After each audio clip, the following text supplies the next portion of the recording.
Darn. Yeah, don't tell me about the affair you had with your math teacher. Of course you waited to the live to say something like that. Yeah. Yeah. Well, it won't be so bad. Let me think. It depends on which math teacher it was. And Well, I it's not an did affair. It's not an make. affair for me if I'm single. Oh, I thought I was just thinking you're talking about some old professor, old man. Dude, no. What? Women ain't good at no math. I think every math teacher I've had has been a female. I'm trying to think. Yeah, as far as I remember. I don't know. I forget all Those who of them. can't do math teach math. I don't know. Those who can't teach gym, right? Yep. I don't know if my, do we have any viewers? Because I mean, I can't see it on Gun Channel, so they're gonna have to click on the YouTube link to watch it. Yeah, no viewers, so it's just whatever happens happens. Yeah, Those are lyrics from a country song I heard that before. really? Yeah, that's made me think. I don't even know what the song's called, or I don't know any of the rest of it, but that's funny. Oh well. Actually, music. Yeah. So you actually ready for Christmas, or? Oh yeah, you know whose presents were wrapped and underneath the tree before everybody else's? The only presents underneath the tree were the ones that I bought. My parents, yeah, they got a real late start because Dang. they've been busy. But I mean, it doesn't matter to us really. You know, we're all older anyways. Yeah. We're not exchanging gifts this year, so it was really easy for me to be ready for Christmas. Yeah. Oh yeah, that's what we do. How we did it. Both sides of my family, like at my what do you call it? Not your intermediate family, but your extended family. Yeah, that's what I was looking for. Like on both sides of my dad and my mom's side of the extended family, we drew names, which is really nice because then all you gotta do is buy like one $20 gift, and that's it. Yeah. Don't even have to do that. Well, I mean, it's gotta be something, I guess. Yeah. Well, Of course, I did buy. my family's pretty small. It's like, why buy stuff you're just gonna return or not use? Yeah, of course I did. Of course I did buy gifts. Everybody bought gifts for the grandparents and stuff because they bought gifts for everyone. Yeah. It's like the grandparents get gifts from everyone, but other than that, like all my cousins and stuff, whatever, it's one gift, which is Yeah. fine with me. Don't exchange presents with the cousins, so that makes it easy. Because I got second and third cousins. I'm like, oh god. Like, just get me a gift card, please. Pretty much. That's why last year was last year exchanging presents. I'm like, I know they love Barnes and Noble, so they're getting gift cards to Barnes and Noble. Oh, I'm sure they like that. That's nice. Yeah. Instead of buying something that would just be returned or thrown away, basically. Heck, I'd be happy with all gift cards from Dillon Precision and like local gun stores. Yeah. Yeah, I never get anything that I'm interested in. My family. I'm a black sheep when it comes to interest in my family. I was very specific with my Christmas list. Well, I could list a whole bunch of different stuff I wanted, but never get it. Then I Yeah. get to like, why do you need that? Why do you want that? That's a waste of money. Well, it doesn't matter. It's the thought that counts. Well, that's how my family is. So I'd end up getting socks or what am I gonna do with my thousandth pair of socks that Wear them almost out. gets annoying. Sorry, I I know you mean, I guys. really don't need a tenth pair of blue jeans. Oh, let me think. Let me see what I put on my Christmas list. Because I put like stuff that I wanted first, and then I put stuff that I needed and wanted like second. It wasn't very long. I put like a chronograph is what I really wanted for my mom and dad. That's like my main thing. And then like Yeah. powder and stuff. Yeah, And I've actually gotten 4 of the exact same, little waste bins. yeah, And so I let's mean, see. really, I was good at 2. Here's what I put on my Christmas list. Pretty much a chronograph, any pistol powder you can find, 9mm or 40 caliber projectiles. Not just to reload. 22 ammo, electronic earmuffs, pistol primers, uh, some black work shoes for work, some work boots, and a pair of Levi jeans. Yeah, And that was it. yeah. If I were to put on there, anything gun related, no chance in hell I'd get it. If I put a knife on there, I'd end up getting like a kitchen knife. You don't need a pocket knife. You can use another kitchen knife instead. Like That's what would what? be written, in the little card inside the box. Really?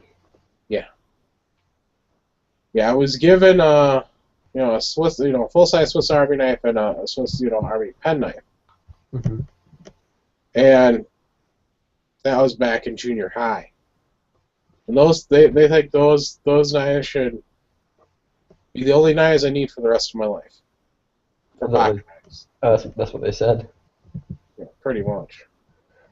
I need a new knife, but it's not high on my priority list because I mean I already know I want to get a bench made. I'm thinking about getting the 940. I'm pretty set and that's what I want. But I mean it's just not something I can. I'm not it's not prioritized right now. You should have put it on your Christmas list. Nah, it's come too expensive for plus all the other stuff I had on there. Yeah, and Uh, then one of my family members would always tell me, "Oh, I really would like this for Christmas." plus when I buy it, I kind of want it, exactly what I want, the color and everything. Because spend $150 on a knife or more, I want it to be exactly the way I want it. Yeah. Well, So this is the thing, but she tells everybody that asks her what do you want for Christmas the exact 2 items. So she ends up getting 5 of those exact same items. Like last year that's it was one of those little plug-in coffee warmers. You can set your coffee on it. It keeps your coffee warm. like a hot plate And almost.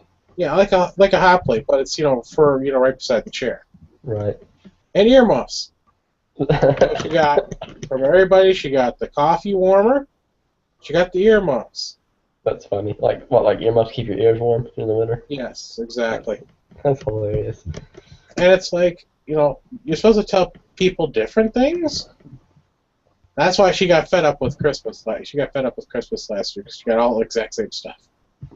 Then, as my aunt calls it, crap I don't ever need. What's kind of cool too is just not tell anybody anything and see what happens. Which usually end up with a lot of gift cards. Then she gets crap she never ever is gonna need or use. That's why you put the receipt in the box. Yeah. Well, my cousins bought her, the kitchen hand towels. Yeah. They're the ones that can hang right off like the refrigerator door. Right, oven and stuff. I know Yeah. what you're talking about, Well, she's got a closet full of those towels. yeah. Oh my god. And she made one passing comment, it's nice having these towels. So she ended up getting like 10 of them from my cousin. Everybody cued it on that. Like, Yeah, she got 10 of them from my cousin, and she's like, I don't need these. Do you need them? I'm like, no, you gave me the ones you got last year as well. So that's funny. yeah, so Christmas, Christmas is just impossible to buy for for my aunt. I gotta think of we're doing a white elephant at one of my grandparents' houses too, like a $5 gift. Where you play, where you draw a number or whatever, and you try to steal the other one person's or whatever. Yeah, well, she's 88, so she doesn't need much. She's already got, house full of stuff she doesn't use. I gotta figure out what to get for my white elephant gift though. One year I did it. I used my 50 BMG round I have, the loaded one, and I kept it for myself. I got it back because I didn't want to get rid of it. What you should give away for White Elephant? I don't think it has to be re-gifted. I think it can be something bought too. I don't know. But it'd be funner to do. It'd be more fun to find something that I already have. Who knows? I'm sure I can find something. Well, I'm sure you've got some eau de toilet that you never use. Some what? Eau de toilet, Ode what? cologne. Oh, yeah, but it's all been halfway used or something. Yeah, pass it around. Yeah. Actually, I do need some more cologne. I actually forgot to put that on my list. Because I ran out of the good kind, and I have like two crappy kinds now, and I can't stand using them. In Yeah, fact, I've got enough cologne to last me another decade. yeah, I guess one bottle lasts me about a year or two. I don't wear it very often. Well, I don't get aftershave. I get cologne, the stuff that you just need a very little of to work.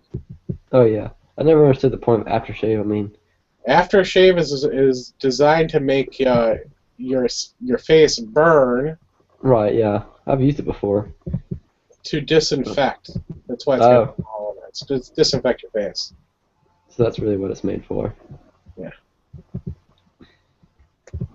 Oh, we got a whole 5 viewers. I just looked. Well, two of them are us, right? No, I'm not watching it. Oh, wait, neither am I. You have to have the YouTube link open to consider watching? Pretty much. Oh, then I guess it is five other people besides us. Hooray. I Come on, really need to Island, upload a jump new in here. video. I know you can. Who? Island. Yeah. Island Z Survivor. Where'd Moon go? He's Busy or on his something. phone. At least that's what it says here. So.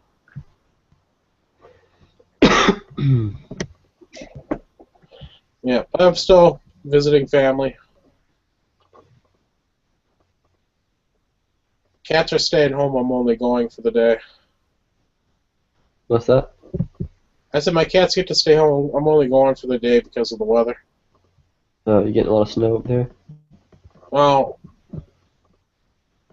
on Christmas Eve, it's supposed to be, the high temperature is supposed to be right around 33, 34 degrees What's the low? with a mixture of rain, snow, and ice. What's the low? Well, it's going to be in the either teens or 20s. That's not too bad. As long No, as it's not but windy. if you listen to this, yeah, Christmas Day, or Christmas Eve is supposed to be a mixture of rain, snow, and ice when it's falling, plus heavy Uh, winds. yeah, so it's gonna be miserable. Yeah, that's not kind of It's not the stuff kind I of want snow to you go drive in, outside. especially if I get a gust of wind on a slippery patch of road. Oh yeah, you go moving. Yeah, That's it's something that hard was to. crazy. That was something that was quite an experience too. When I went out, took a road trip out west a couple years ago to the Grand Tetons and stuff like that. It's like 2,000 mile road trip. Anyways, all the crosswinds out there are crazy. Like I mean, they'll like push the car. Like it's insane. Oh, yeah, we actually, like those little Geo Metros, we actually had atop a Tower Drive Bridge, or Lee Fargo is what it's called now. But anybody that's been to Green Bay, it's Tower Drive Bridge. It's a large expansion. What is it? Just the largest bridge in the area. It's up there pretty damn high. You can actually see the stadium from on top of that bridge, Yeah. which is quite a ways away. It's like 12 miles away from the stadium, I think. No, wait a second. That's by road.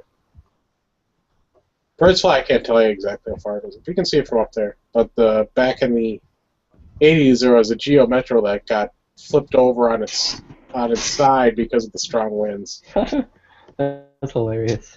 Well, it was a combination of a truck, passing, and then the Oh little yeah, Geo Metro getting flipped with the strong wind too. got both the crosswinds Yep. or double.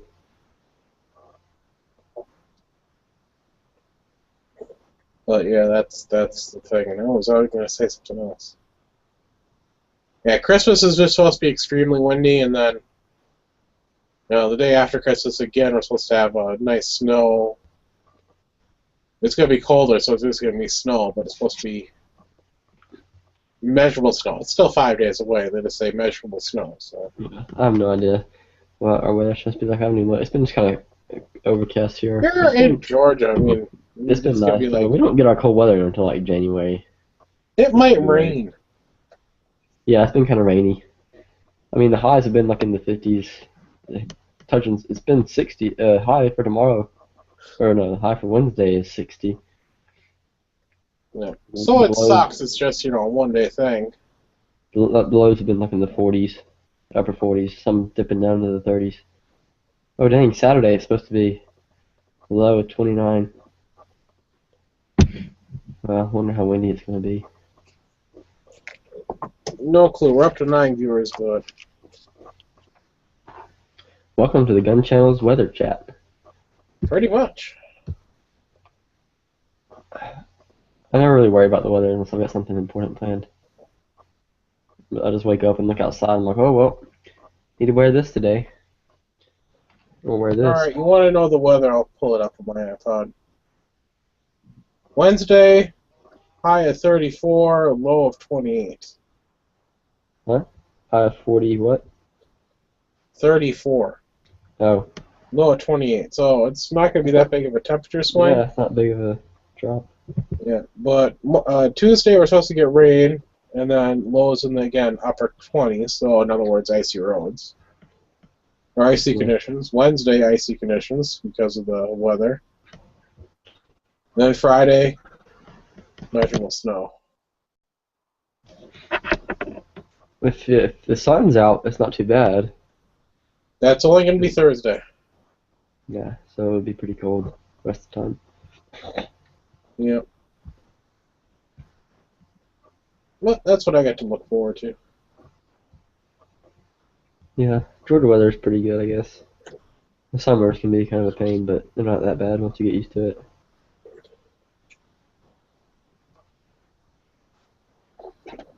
No, it is what it is.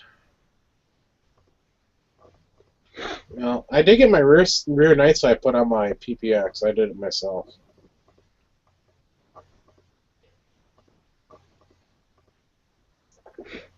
What'd you do? Just use a punch and a hammer? Yeah, I ended up having to use a steel punch to get the plastic side out. You Yeah. want to talk about a freaking... Did you have to? They used, I'm just going to say red Loctite for lack of anything better to, whatever they used, because it was like, almost like epoxied in there. Yeah, I've seen that kind of stuff before. Where I've seen some stuff. The color is like kind of a whitish yellow. I mean, I guess it just depends on manufacturer or whatever.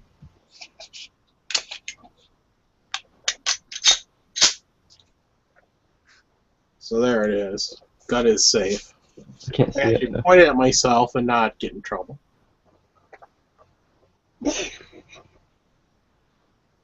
I gotta lock into myself so I can actually see it. And pardon my messy bed, but that's normal. Is the front sight night sight too? Looks like it. Yep. Did you have There to we file go. it? Did you have to file on the rear side name to get it fit, or did it? Yeah. Yeah. That sucks. I had to do that for my 1911. It took forever because you don't want to. I didn't want to go too fast and take off too much material, so I was just working and working. To me, like. Yeah, can you see that hole through the rear sight? Yeah, the bottom of it there. Yeah, there's a roll pin in there. And to file it, I had to file it down because the rear sight was, I don't know if it'll come in clear enough. Well, if those notches will come in if I get enough light on here, but, these are, just straight grooves in here. I call it dovetail, but it's really not a dovetail. Uh-huh. And these had a little, like, L coming off. The back of the rear sight had a little L coming off. That would not allow the sight to even slide in to even start pushing it in, so I had to take and file that down. Oh, that's weird. And where did my round go? Oh, well. Yeah. You're talking about the plastic sights. Most of the Glock sights, when people take them out, they usually break them because they're kind of weak. Yeah, well there it is. But yeah, I did that. I took my plastic zips off. They did not break. Yeah, I I got didn't this break my in. block ones. I took them out. They were pretty easy to pop Yeah. out. On this side, there's supposed to be a green true dot, but I just used Sharpie and went over it with a Sharpie to get rid of that green true dot. I thought that was just freaking ugly. Mm-hmm. And it says, true dot. It was TRUDOT in Is it green engraved on the letters. side of the site? Yeah, right on the side of the site, which I thought was just ugly. That's crazy. They take the time to put that on there. Like Yep. it's so small. And the front sight, no problems. It just took a while to punch the plastic one out. Because again, they used that glue to lock it in.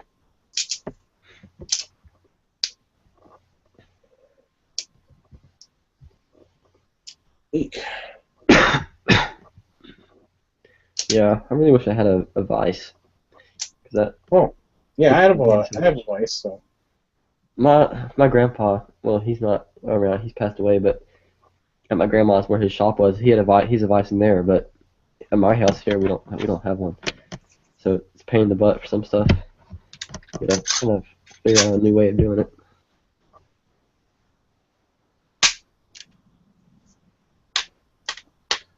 Oh no, the vice made this is so easy to do. Now the gun is hot. Yeah, see, I didn't have a vise when I installed either my 1911 or my Glock sights. Ooh. I don't think I had to file on my Glock sights. though. I don't remember actually. Actually, I don't know. Let me look. I'm trying to remember. I think I don't think I did. I think it was pretty hard. It was pretty tight to get in. But once I got it, it went in pretty good, and it hasn't moved since.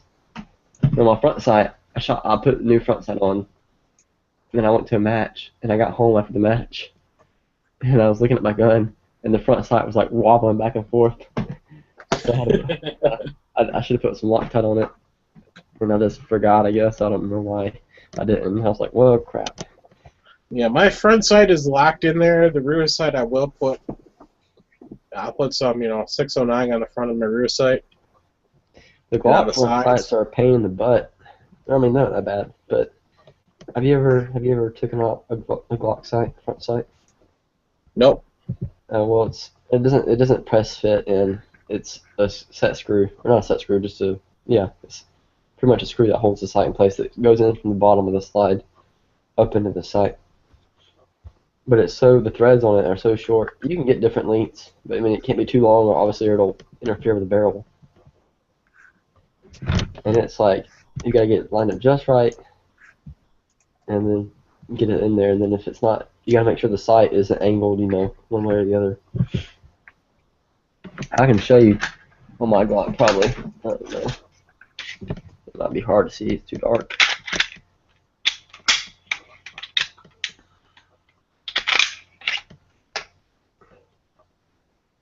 Take the barrel out here.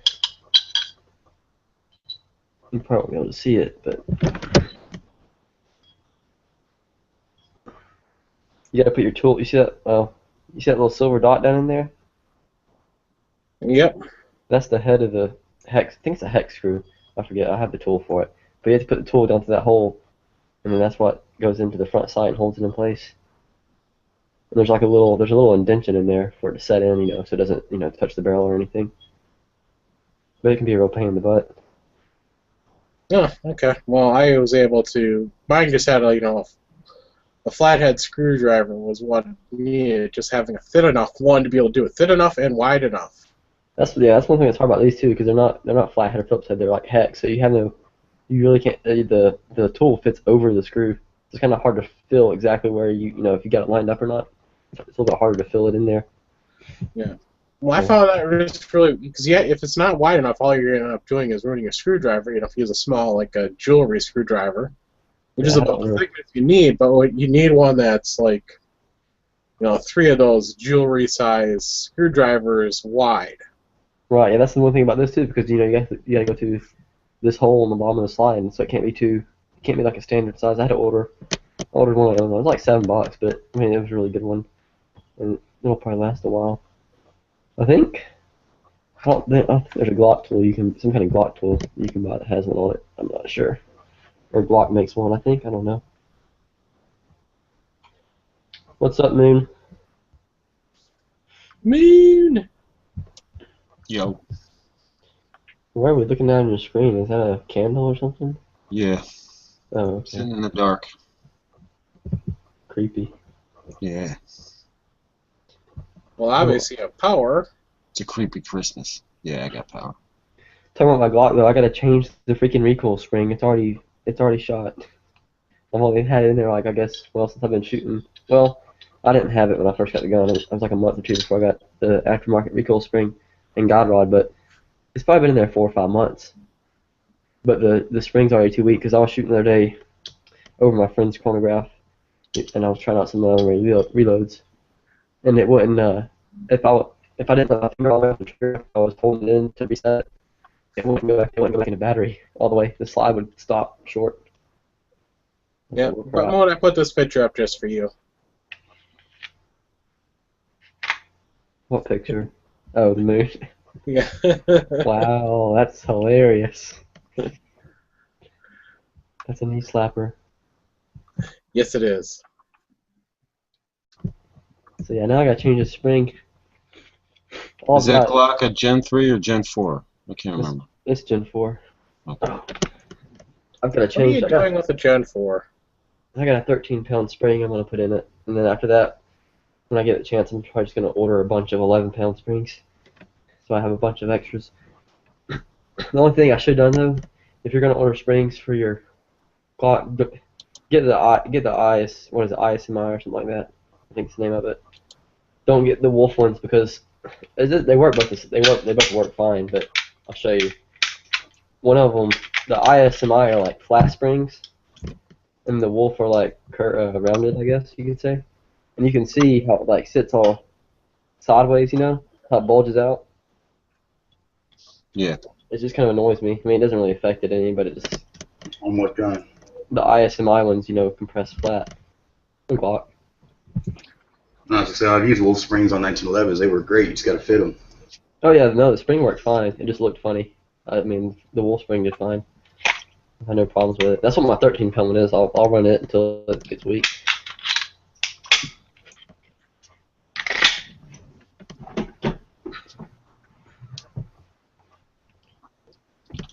So, Quark, were you saying you scraped the True Dot off of your sight? No, I just covered it with permanent marker. I Sharpie. don't know. I like the little white writing on the night sights.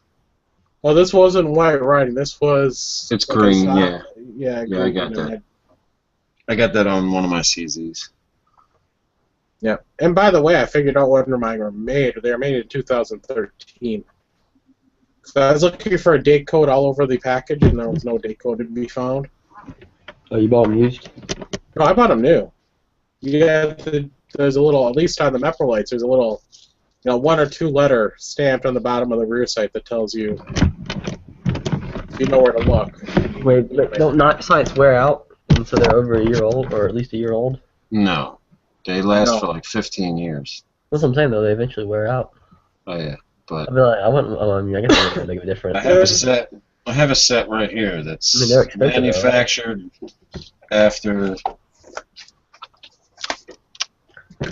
manufactured after 2007. You see them glowing? Yeah. They're the brightest sights I have. They're not even on the guns. I guess it just depends on the company. Or they're all tritium, right? Yeah, and they're all the same. They're guaranteed for 12 years. Depends on who makes the lamps. Yeah, Trigicon will make the lamps for like Ameriglow and Trigicon. I have some Trigicon. Mepro has their own lamps, I think. I got some Trigicons for 2010, like at the end of almost 2011. Within a year, I noticed it's just not bright. I mean, it's good. You can see them, but they're not bright. Those True Glows are bright as shit. What did you say that was, Edge, Trigicon, that weren't bright? Yeah. Huh. I've never owned a pair of night sights or anything like that. Yeah, I will say this about tritium tubes. That's what they use. There's only a few manufacturers of tritium tubes, and most of those imported, at least in the watchmaking industry, actually come out of Switzerland. Actually manufactured in Switzerland. And I imagine it's probably pretty much the same for the the sites. They're probably all coming out of the same factory, whether it be Switzerland or I doubt they're using Chinese. I know Ameriglows, I think those are ones. Those look good. I've seen those and they look really neat. Really neat. But the True Glow, yeah, I don't know. I don't know if I got a bad set when I got them from Para. They could have been old. They could have been. I mean, they cut me a deal on them, but they told me they were new, and they're like, "Hey, we'll put." I had like a credit with them. They're like, "What do you want to do?" And I'm like, "We give you a bunch of magazines," and I'm like, "What else you got?" And they're like, "We want to put some. You need sites, right? Yeah, you want to put some Trigies on?" I'm like, "Shit, yeah, need some new sites." And they're like, "All right, we'll put some new sites on it." And then again, you can see them, you can identify them, but you have to kind of like focus on them a little bit. They're not very quick acquisition. Are you doing this, like you wake up in the middle of the night and pick the gun up off your nightstand, or are you doing this, you just turn the lights out? That's a gun I don't really use all that much. I take it to the range. I do carry it on occasion. The Glock 26, yeah, I do the whole, and I don't keep anything on the nightstand. I keep it, on top of the gun safe, which is about 10 feet away from me, 15 feet away from me. Has anybody ever? I don't know if this is like something. Very nice to one. do. Has anyone ever used just a front sight, a night sight, and then used like a blacked out rear? Because that's kind of similar to what the competition A sights lot are of like. people do. I understand. Huh? I heard a lot of people do that. That sounds like something I would do. Because that's why mine's set up for my Dave Savigny sights I have. They're not night sights, but the front one's a fiber optic red, and the back sights are just black. And so it really helps you, find the front sight, which is the most important part. Yeah. No, I'm going to say this just because you might want to experience this, Go into like a completely dark room for like 15 minutes, just kind of sit there and twiddle your thumbs, and then pull the gun out and see how well you can see the sights. Oh yeah, you wouldn't be able to see my sights in complete darkness at all. I rub one out instead of twiddling my thumbs. Well, Yeah, that'll work. yeah, tomato, tomato. Yeah, but that won't take 15 minutes. That'll only be like 2 minutes. So, what are you gonna do for the rest of the time? I do it right. Fall asleep, and then when you wake up. Wake up and I got an orange pecker and a bag of Cheetos. No, but seriously, that's the best way to see how well you can, see the sights, because when your eyes are, used to normal light, and you take out those, night sights with the tritium. Tritium's not a very bright gas to begin with, when it's set in tubes. So you really can't notice it. I mean, it makes it a little bit easier. So, Like here, I did that last night. I was like, I can't sleep, so I pulled the gun up, and sights are pretty dang bright. oh, Ralph, he's not putting your video up. Your chat up.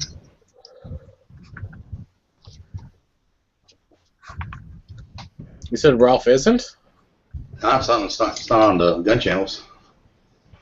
They haven't posted it. What did I post earlier there in the internal? You were here, right? The link's there, but it's not loaded.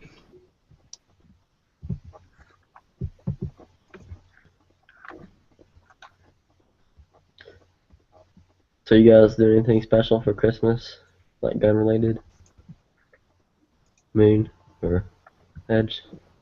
Nah, I mean, my dad will shoot on occasion, and then the place I like to go shoot, those places where I've been doing those videos lately, there's one guy in San Antonio who takes up it's a private range for instructors. He's always getting all their time.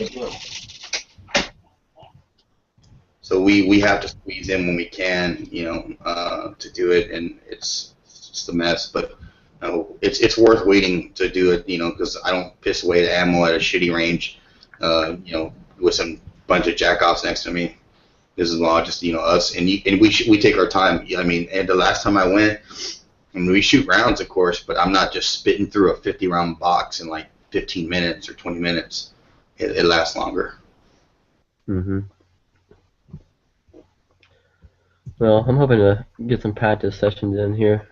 I built me some target stands uh, last week, I guess. And I was gonna shoot some. Actually, this past Saturday, well, yesterday, I guess. One of the places I've shot at before, they were having like a tactical shoot thing, and they were using one of the local police department's shoot house or whatever. I really wanted to go to that, but I've been sick, and I think I had something. Oh yeah, we had a family supper that day. All right, So Wolf Raven 82S. Do they make a compact style PPX or PPQ? He's looking at the PX4 Storm compact, but if Walter makes a double stack compact pistol, I'd give that a hard look. No, not that I know of. They have the CCP and the what else do they have? Maybe that's it. The other one's the PK380 or something.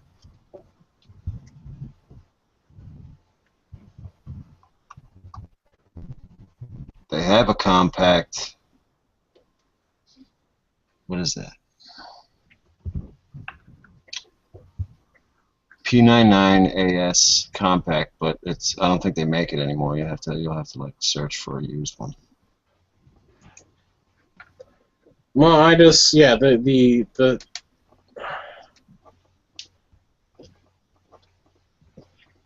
I'm looking. Let's see. I mean, I don't they know don't why make they it. haven't made a PPQ compact yet. I thought those little P99 compacts were pretty cool looking. Yeah, the CP99 is no longer made, and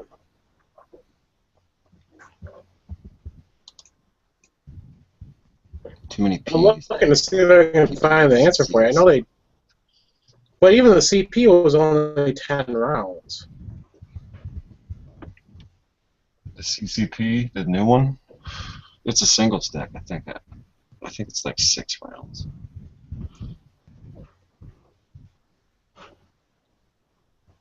Oh, I'm talking about the CP99. Yeah, I never seen it. Let me find a link to this. And it's the CCP is 8 rounds. 99 compact for sale. Gun broker, arms list. Bud's You got Gun the Shop. PP. Damn, I guess they do have them. Bud's Gun Shop has them if you like Bud's. But they're You got fucking the $5.75. 10 round. Must be a New York mag or some shit.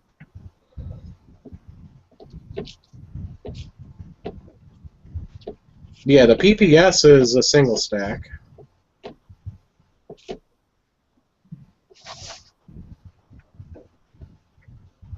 That's. I'll just give you this link to show you what it looks like. Arms list.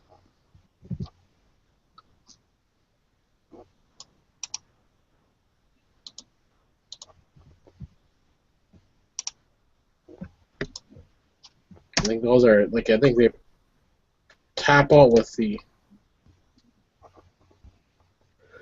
Yeah, that's. Yeah, 10, I'm thinking, I don't know what I'm thinking. It's a compact, so 10 makes sense. So they're probably 10 plus 1, like because it's like G26 size. G26, G27. Yeah, the PK 380 is about the.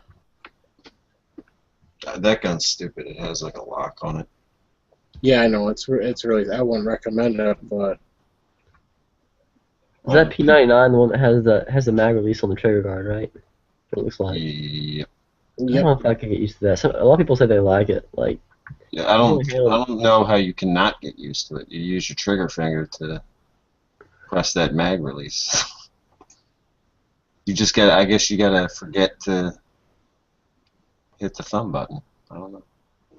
I never had. Isn't there an HK that has the same thing? Yeah. All Okay, so maybe HKs have that. that's what I thought. I don't know anything about HKs, but I handled a gun one time. It's been several months, and back in the summer, and I think it was a HK. I don't think it was a Walther, and it had that same mag release.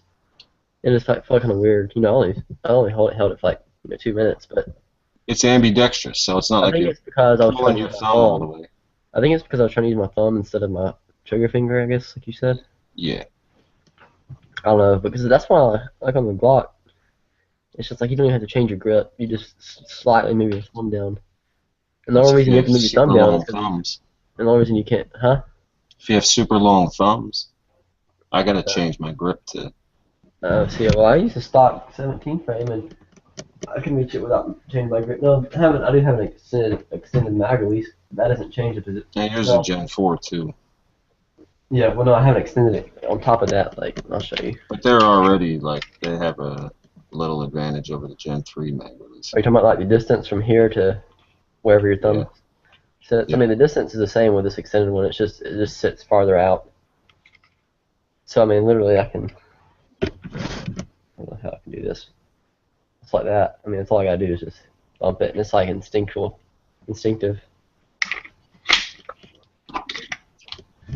Yeah, So my thumb it's doesn't. like a, My thumb doesn't reach quite to press the button on the. It touches the button on the Gen 3, but it doesn't.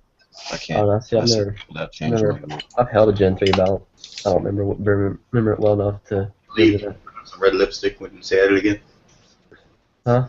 You put on some red lipstick and say that again. Say what again? Say what? One more time. Oh shit, talking, dude.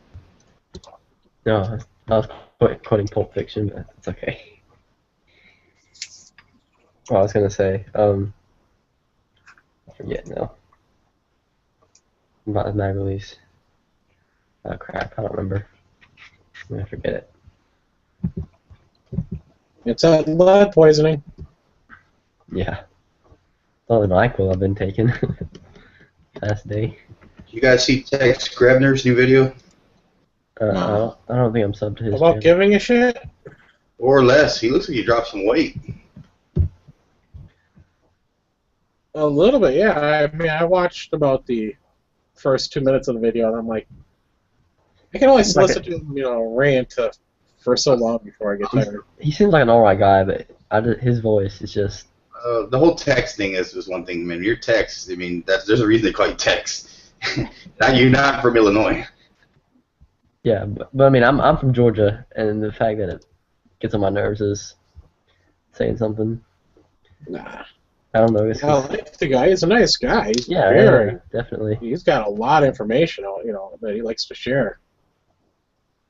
Are you talking about the bullwhip scene? What? So this is what Edge watches in his spare time. Candle bullwhip scene. Don't want you texting around here, my friend. Oh, did you guys see Matt V's over lubricating a Glock? Oh, I saw it, but I didn't watch it. I saw the That's post. not anymore. I don't watch it. I mean, that got old. I mean, some people like it because they come into the, to this stuff and it's like new to them and think it's cool. But it's never been my cup of tea seeing him putting jelly in Glocks and pancakes and everything. Well, I watched it because I'm like, over lubricating Glock. What are you gonna do over lubricating Glock that's gonna make it fail within a magazine? Well, duh, you soak the rounds of ammo for an extended period of time in oil. Well, I got a question for Moon, or even Ballistic. I always see people when they're doing their reviews or doing a video about a Glock, and they pull a slide back and hear this squeak, this nasty squeak. Yeah, mine just started doing that the other day, actually. None of my Glocks do that. That shriek. Let me show you what it is. As far as what I know what it is. I researched it a little bit, and I tried to figure it out. Because I think... Mine only did that like the first couple times. Well, see, I've had mine for like almost 7 or 8 months now, I guess. I've probably put 2,000 rounds through it, I guess. Still does it? And no, it didn't do it at all. Like, I never noticed it. Until the other day I was just sitting here messing with it, and I started pulling the slide back real slow, and I was like, it squeaked, and I let it back down. And then I found that spot, and I kept going back and forth, and it kept squeaking. I was like, what the heck is that? And apparently it's this... I forget, I don't know what the name of it is. This, The spring. No, it's this, where the firing pin, right under the firing pin. That little bar that sticks out, that rides on the... I've never gotten that squeak on any of my That Glocks. rides on the, not the connector, but the, whatever, I forget the name of that. And I don't lube the shit out of them. I give them a once over, just No, yeah, neither do I. See, I put a drop there, for a drop on the rail, a drop on the locking lug, and that's it.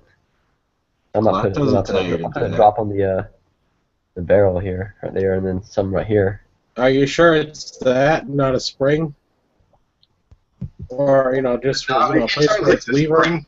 Sounds like the spring gets that noise when it's being compressed. Yeah. And it's So like, which spring? I think it's The the. recoil spring? I always thought it was the slide riding on the rails because if you look at like Yeah. See, the when I was metal, looking, if you was look real this? close at the metal on a Glock slide, there's like tiny little ridges. I get some right in the middle. I can see the contact wear. Yeah. Well, see, when Mom was doing it, it was only doing it like when that piece of metal there of the slide was like right over the trigger, not connector, dadgummit, that I can't think of the name right now, but it was like right over it because it rides right on it. That's the what controls the trigger or whatever, and it was like right there, and it was just squeaking. And I haven't even seen if it does anymore. I put some oil on it and forgot about it. That's a lot of guys that YouTube videos are like, hold on, let me check the gun's clear in here. Yeah, see, it doesn't do it anymore. And I think when it was doing it, I was holding it like I had to hold it like almost a certain way or something. I don't remember. Oh Like wait, Edge, are you kind of talking about like a zip tie sound? no. When I heard it, it was like a metal on metal screech. Yeah, it's like a metal screech is what I hear that you can hear. Alright. Yeah, I can't say anything because I don't know what they're talking about. I don't have the experience with clocks like that, so. I mean, I guess it really doesn't bother me as long as everything works. All my Glocks are loaded and I don't feel like taking them apart. But I do have a question for Sinister out there. He said he did that quirk if you didn't see it. I don't know what you're talking about, so I guess I missed it. So you can fill me in on that, that would be awesome. What is it? He had a question or something? No, I just Sinister said he did that quirk if you didn't see it, and I kind of scrolled up and I don't know what he's talking about. No, I didn't see it either.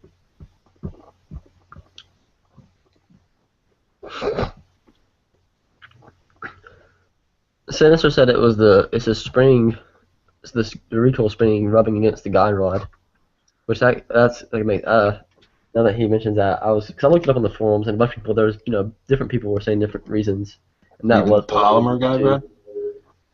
I guess I don't know. Gen 3? Because See, Gen 3 make that. mine's not polymer, so that makes sense. That would be good because I don't remember when I was trying to fix it. I don't remember if I oiled that or not. So what's the fascination of putting steel guide rods in Glocks when the polymer has worked just fine for forever? That? You hear that? Yeah, That sounds like metal to metal. that's almost exactly what mine was sounding like. I'm pretty sure. Yeah, that's metal to metal rubber. Yeah. The slide on the rails, I think. Who knows? It could be any of those three things. Slide on something. It could be all three of them, or it could be just one of them, I guess it's just make sure no burns or whatever, and make everything has enough, the proper amount of oil or whatever.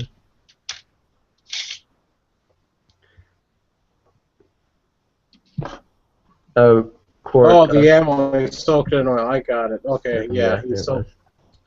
Yeah, if that leaked into some of the primers on Matt's video, it'd be why the Glock failed. I mean, that's the only thing I could think of where it's not using great ammo, I guess, to do these shoots. I guess that's why the military uses crimped primers and lots of other forms. If I rub my fingernail against the slide here, I can feel like tiny little ridges. Are you putting your what I mean? fingernail flush against it or like down in the groove? I'm putting it against the inside of the slide. Just let me turn my camera on. I'm like So pinching it. you're just running your finger up and down, not actually hooking into the thing and feeling it. Yeah, I'm just putting my fingernail on it so I can have my solid, body part onto the metal. I don't know how You can far does feel it the slide? ridges. It stops. You can It feel stops like right in the tiny little middle. Or no, it doesn't stop. ridges, like a It's where potato chip. I can't. Let me see. I don't know. Where at did you? Where is it? Where at? The Are whole most ridges slide. for you? The whole thing. So you're just taking your finger and going like this. Yeah. None of my handguns ever made that noise, so I don't know. Let me use my fingernail. And to piss Jaeger off, it must be the Glock platform. I don't really feel anything. No? No. Yeah, maybe I'm crazy. I mean, I feel a few spots. I don't know where, not like ridges, but like maybe where it's grease or something. Yeah, where there's something on it that's resisting. Clean your freaking gun, dude! That's okay. I'll just shoot it again. It's a mystery. It's a Glock mystery. We'll never figure it out. Who cares? Whatever.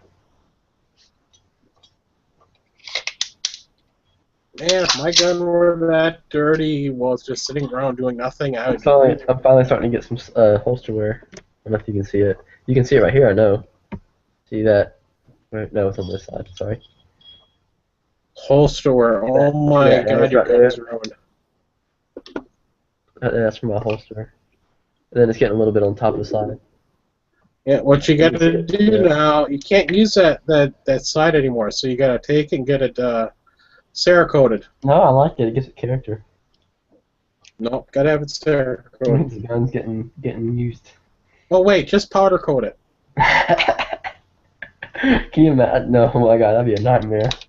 Can you imagine having to get that crap off? There's no way the gun would function properly with that crap, like if it was all on the inside of the slide and stuff.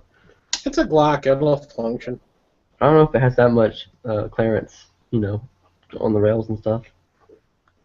Yeah, maybe the ridges were on the Gen 4, because it has a different coating. My Gen 3 has like that shiny Teflon frying pan coating. Wait, you say the Gen 4 has the ridges and the Gen 3 doesn't, or the opposite? The Gen Yeah, 4. My any one of my Glocks that has that new coating, that just like spray paint kind of shit. Yeah, mine's a Gen 4 and it doesn't. Oh, you're talking about the wear, or are you talking about the ridges on the rails still? I'm talking about the ridges. Yeah, mine's a Gen 4, and like I said, I didn't really feel anything that stuck out to me. Maybe I'm just missing it. I don't know. Yeah, some guy in Sandy, I use lithium grease as well in the warmer months of the year. In other words, once it's not dropping below 0 every day. Or it's below 0 every day.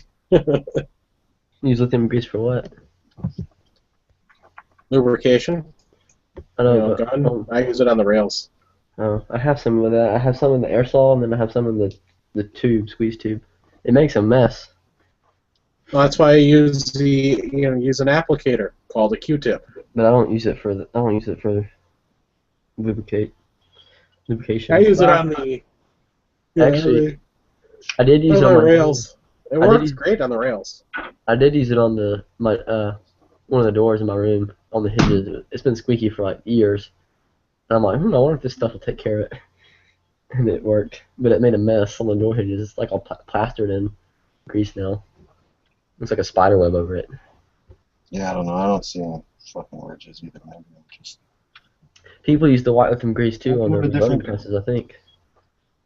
On their reloading presses, they lube them up with that.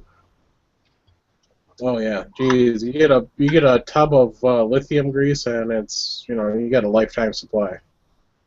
It's good for suppressor medium too. To like shoot a can wet. Instead of using water, you can use lithium grease. It doesn't fall out. I mean, it'll blow Well, it. you should be stocking up on it then. Well, Yeah. speaking of stocking up, I've been watching Doomsday Preppers on Netflix. And I realized after watching a few episodes why I didn't watch the series on television. I watched Peaky Blinders on Netflix. That was pretty good. I was disappointed it was over so soon. I wanted to see more. It kind of took a while to get into, like the first two episodes. First episode or so was a little slow, but I really like that time period and everything. So Yeah, I'm Ed watching, should Ed should try to contact the guy that shot his thumb in half. now I'm watching Mad Men, which is okay, I guess. I thought it was gonna be more like a crime show or something, but it's kind of like a drama almost in a way. It is a drama aimed at women. Yeah, it was. Yeah, so I was kind of confused when I started watching it. So I don't know if I'm gonna keep it. Yeah, watching you're it or not. confused. Why do I like this so much? No, it was okay. I was like, well, this is not what I Don expected. Draper is so sexy. Well, I always heard of the show, and I'm like, oh, this looks like some 50s crime type series. I was like, this will be cool. And it's It was not what I good for the expected. first couple seasons, then it went downhill really bad. Yeah. What Marco Polo? That's new. I haven't watched it yet. Marco Polo, I thought was really good. You'll hate it because there's a lot of Asian nudity. Well, it depends. Is it women or men? Well, if you hate it, it means there's women's nudity. You know, you just want to see the men. Sure. You know what I want to see is more of is Sherlock. That was good. Of course, those are more like movies. It's not really like a show. It's almost like a Sherlock. yeah, You should Not make sure. a show called Sherlock. With Cumberbatch. yeah. And then no, another good show is Hell on Wheels. God, that's a really good show. It's like one of my favorite shows. The thing with me with Hell on Wheels is I've got to watch. That's a show where it's like the first season was on Netflix. I watched the first season, watched it, and then I tried to watch one episode of the second season, Yeah, you and forget everything. I forgot everything that Yeah, happens. I'm just it's like one of those waiting bad- for. Yeah, I'm waiting for him to cancel the series, and I'll just binge watch it.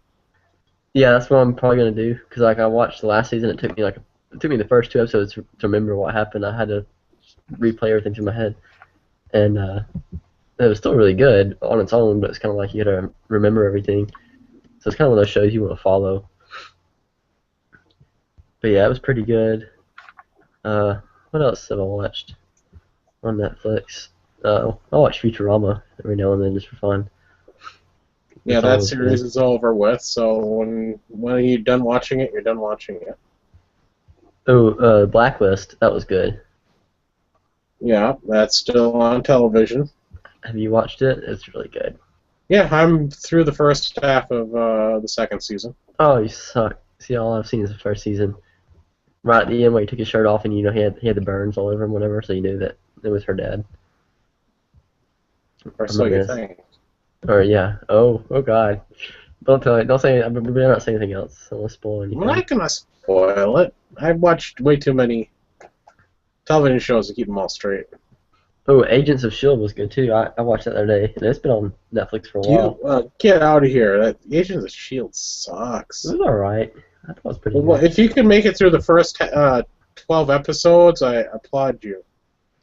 I have Yeah. my instinct to just to skip the first 12 episodes and start watching like at the 13.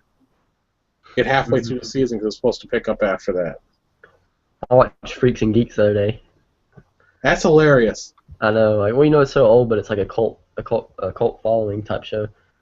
And well, I saw something about it on YouTube. And I was like, what is Freaks and Geeks? You know, I never heard of it. And sure enough, it's on Netflix, and I watched it. And I was like, oh, that was great. I was like, why did they cancel it? You don't know any television shows before Because they all the grew 21st up. century. Oh, that's true. Yeah, they should have done. They should have canceled it back then. They can't do it now, obviously. Have you even seen Real Genius? Have I seen what? Real Genius. Nope. Man, you need to go back and watch that movie so you can blow up some popcorn in your house, dude. That's Who's funny even today, and that's a movie from the 80s. It's got I a watched- very, very, very young Val Kilmer in there. I watched Good Burger the other day just for fun. Alright, mute him. Good Burger, welcome. Welcome to Good Burger, home of the Good Burger. Home of the Good Burger, yeah. It's so dumb, but it's like, you know, it's like one of those nostalgia things where you're like, oh, I guess I'll watch it. I remember seeing that on HBO, and that's the only line that stuck in my head. This is back when I first had HBO, and that's when they were showing movies. I think it was HBO. It could have been Cinematics or... Arrow was really good too. I can't wait for the next season of that. Arrow is awesome. It's out right now, and it's still awesome. I meant on Netflix. You know I don't have cable, so It's Everything not I've on seen. cable. It's on the CW network. You can get it over the air. Oh, I didn't know that. I have Well, I don't have wait. If time you to really go back like and the catch Arrow, TV you'll shows. probably like the Flash, which is also on CW. Was The Flash on Netflix? No, it's only its first season. Oh well. And You know, then besides Flash and Gotham, the only other new show I've liked this year is Scorpion, and I think Scorpion's going to get canceled. I can't seem to find Real Genius. Maybe it's on Amazon Prime for free. Who's in it? You said Val Kilmer's the main player? Yeah, Val Kilmer is in there. That's the only person I can remember. Yeah, the other dude is just Oh some god, he was nobody. young then, huh? Yes, The I other think dude his looks like a movie was 83. The comedy? the main character. He looks like a girl, and he was like never in any other movie. Gabe Jarrett. I guess that's who you're talking about. Yeah, maybe. Yeah, let's see. I can't remember who else is in it. It's just hilarious. And you got to watch some of the John Hughes films that don't revolve around Molly Ringwald. Val Kilmer in a comedy is just kind of weird to me. Trust me, it's hilarious. Alright, I'll watch it if I would watch it if it wasn't if I didn't have to pay for it. What about just one of the guys? You ever see that? That sounds familiar. I may have chick, seen it. chick, she dresses up like a dude to go to high school and write a paper for her college. Oh, it's unavailable to stream on Netflix. You should get it through the mail. Oh, that sucks. Hard. Have you seen UHF yet? That also sounds very familiar. I don't know. Weird Al? Oh yeah, I've probably seen it then. Have you seen Flashdance yet? No. I'm only joking. You don't have to watch it. I'm trying to give him some, have you seen, like, Lethal Weapon? Yes. The movies that came out before he was born. Of course, you guys are all naming about all these old '80s movies. Some of them aren't as good as you remember. When you go back to watch them. Dude, You had I'm to be telling alive you, back movies then. actually... Exactly. I'm telling you, what movies watch, was kinda I like, yeah. either will watch anytime I see them on television or see them, on Netflix. I'll go back and watch them again, or I have them on DVD or Blu-ray. Mhm. Okay, I'm not telling you movies I think are horrible. Like UHF, I'll watch it at least once or twice a year. It's hilarious. I like watching Weird a lot of Science. military stuff too. Weird Science. There you go. Weird Science. It's another one you got to watch. That also sounds very familiar, but I don't think I've seen it. It's a John Never Hughes seen it. film. Check. Weird Science. Let's see. I don't think I've seen it. Oh, you're missing out. Nope. Uncle Oh, Buck. What? Have you seen John Uncle Candy. Buck? What John yeah, Candy okay. movies? One at a time. What John Candy movies have you seen? Oh, I've seen the one where he goes to the cabin with his family, whatever. The Great Outdoors. Yeah, that one. Yep. I actually have that on DVD. I've probably seen more than that one, but that's the only one that comes to mind. With Dan Aykroyd. I always remember the shotgun lamp. That was a funny movie. Another one you got to see. What About Bob? I haven't seen that. What about Bob? It's Bill No. Murray. I haven't seen it. It's Bill Murray. Okay. And your point?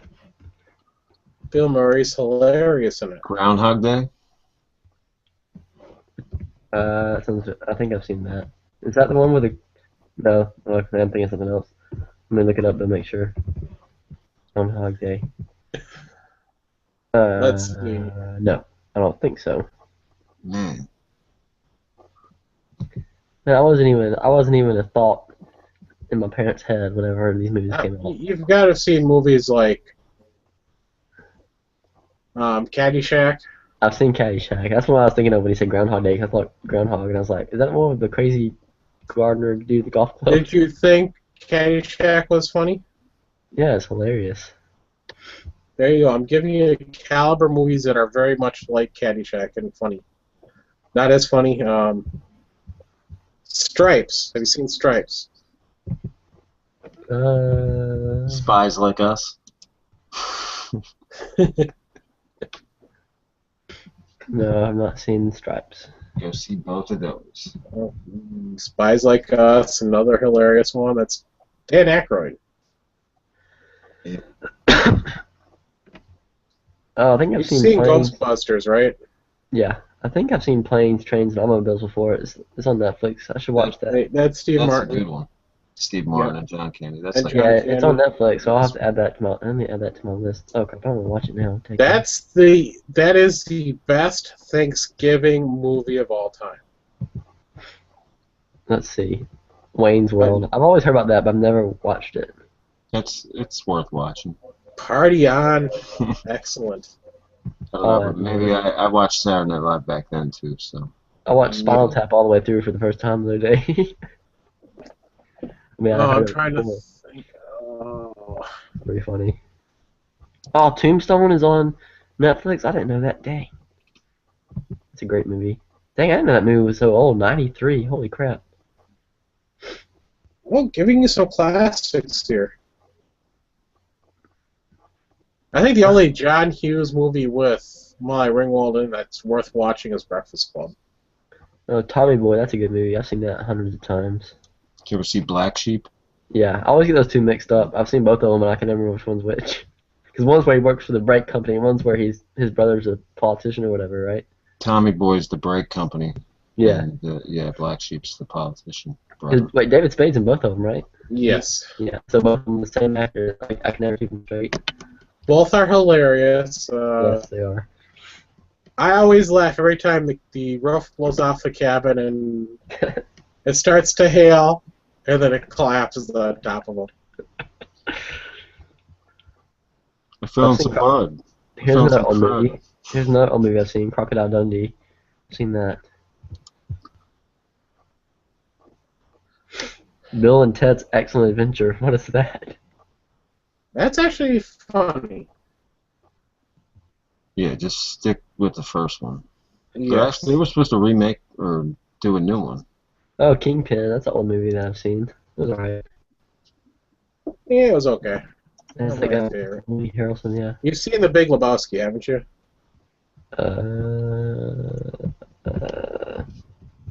Maybe.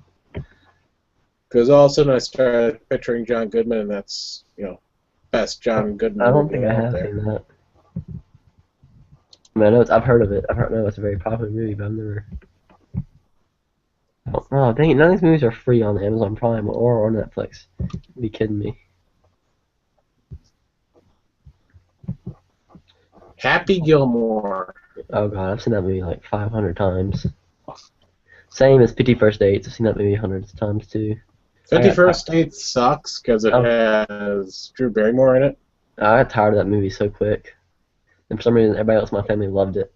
Yeah, Billy Madison. So, I think I've seen that. That's an Adam Sandler movie. Come on. Oh, that's the one where he goes back to school, right? Yeah, I've seen that. Yes. Yeah, I've only seen it a couple times, so I don't remember it very well. All right, we covered weird science. That was a funny movie. The new Bill and Ted's movie has been delayed. Adam Sandler was shooting a movie a while back here, like literally right in the city I live by, like literally 5 minutes from where I work. Not even. You could have, if you were Jewish, you could have been an extra in that movie. Yeah. Anyways, and one of my friends from high school got to meet him. Like he was walking down the street because they shot they were using the area in our town. It's like the main street through the city here, and it's like a bunch of old houses, from like way back when. I guess the 1800s, like plantation style houses or something. But they're not plantation houses. They're like city houses, like 3-story houses that are really old and nice. I mean, like Okay. Victorian mansions. Right, yeah. I just got my barrel stuck in my freaking slide. Now I got a question. How Have you the heck seen did I do Galaxy that? Quest? Oh, there we go. Galaxy Yeah. Quest? No, I don't think so. What is Galaxy Quest? What is that? That's Tim Allen. Oh, yeah. I've seen that. I don't know. Some of his stuff is alright. I'm not a huge fan of him.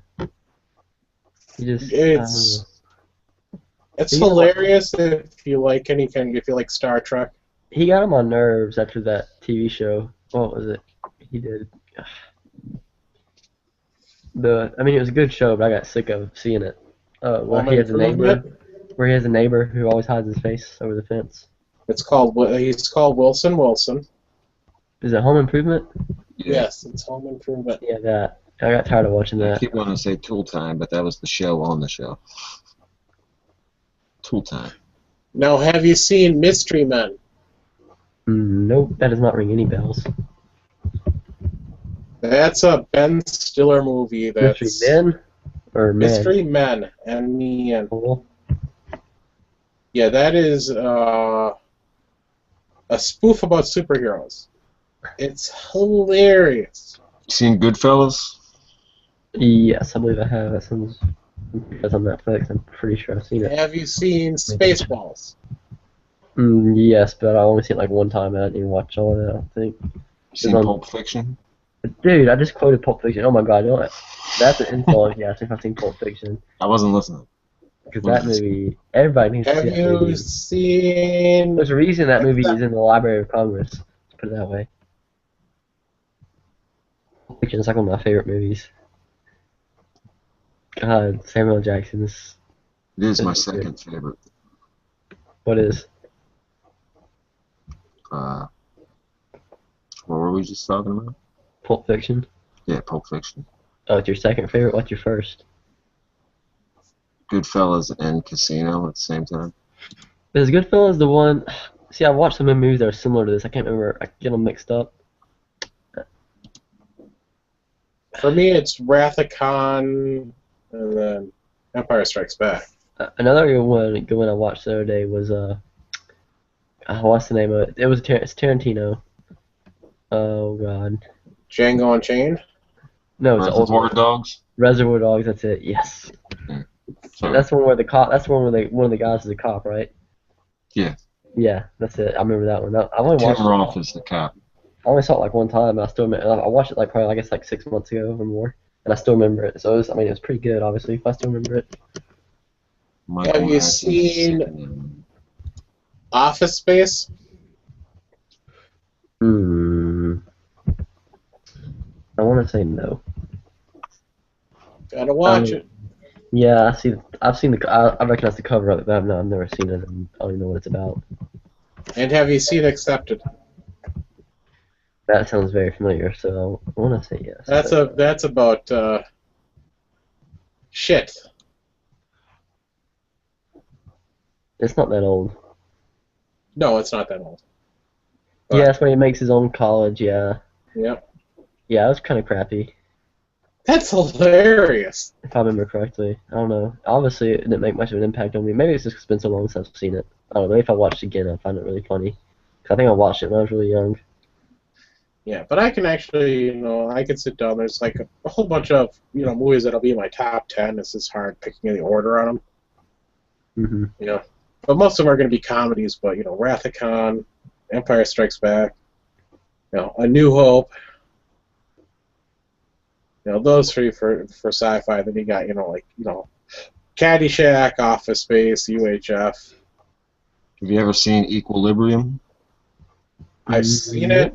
That's a really cool movie. Have you ever noticed the watch they have in there? No. Next time you watch Equilibrium, look at the watch. It's actually called The Alien. It's made by Android.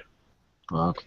It's an actual real-life watch you can go and buy. Well, for like Equilibrium $50. was free on Prime. Let's see what it's about. Oh yeah, the movie's awesome. Dude. Watch it Wait a second. tonight. Apparently I've watched this because it says continue watching and the thing's almost at the end. So maybe I have seen it. Well, it's like kung fu and guns mixed, and it's like 1984 remake with kung fu and guns. I've seen it because it says I'm the only one who has access to my Prime account. It says continue watching and I've almost finished it. So apparently, It's not like a remake of 1984. It's like a homage. let me watch it again real quick and just turn the sound off and just skim through it. I'll probably recognize it. All right. Well, I'm going to turn this a little more holiday-related and movie-related at the exact same time. Favorite holiday movie? Yeah, I finished Equilibrium. I don't remember. I have no idea what it's about. Favorite holiday movie? Oh God. I like Christmas Vacation. I don't really have one. I don't know. Definitely not The Grinch. God, that's a good movie, but freaking Cindy Lou pisses me off. I just want to like kick her in the face every time I see the movie. I don't know. You want to kick her in the face? Yeah, she just annoys me. Her singing. Oh my God, her singing. Oh, I just want to like stab her. Yeah, I don't like that role in that movie, that character. A movie we've always watched is Jingle All the Way. You didn't watch Christmas Vacation? National Lampoon's Christmas Vacation? I've seen parts of it, but like my parents, they've watched some stuff, but when we were younger, I guess they didn't let us watch it, I guess. You've only seen parts of it. Sit down and watch the whole thing. It's hilarious. Is that the one where they put the dead grandma in the car? No, that's National Lampoon's Vacation. Okay, that's probably. That's an and. It's actually a great and. Yep. Oh, I don't remember that That's one. where they drive through like the bad neighborhood and they drive out with the "fuck you" honky on the side of their And that one, is that one where they go to the tire shop, whatever, station wagon. and the guys give them like really crappy tires or something. They steal something, the rims, or I forget what they did. Yeah, they stole the rims. It's funny. Those movies are all funny because they keep changing the kids. Kids Yep, are every in kid the movie. But yeah, for me, it's got to be A Christmas Story. I'm sorry, Ralphie is I've never watched that. hysterical. His love of guns. I've never watched Christmas Story. You've never watched A Christmas Story? No, it's so old and never had any interest. Dude, Not it's that set. old. Yeah, it's set in the Great Depression. But it was made in the 80s.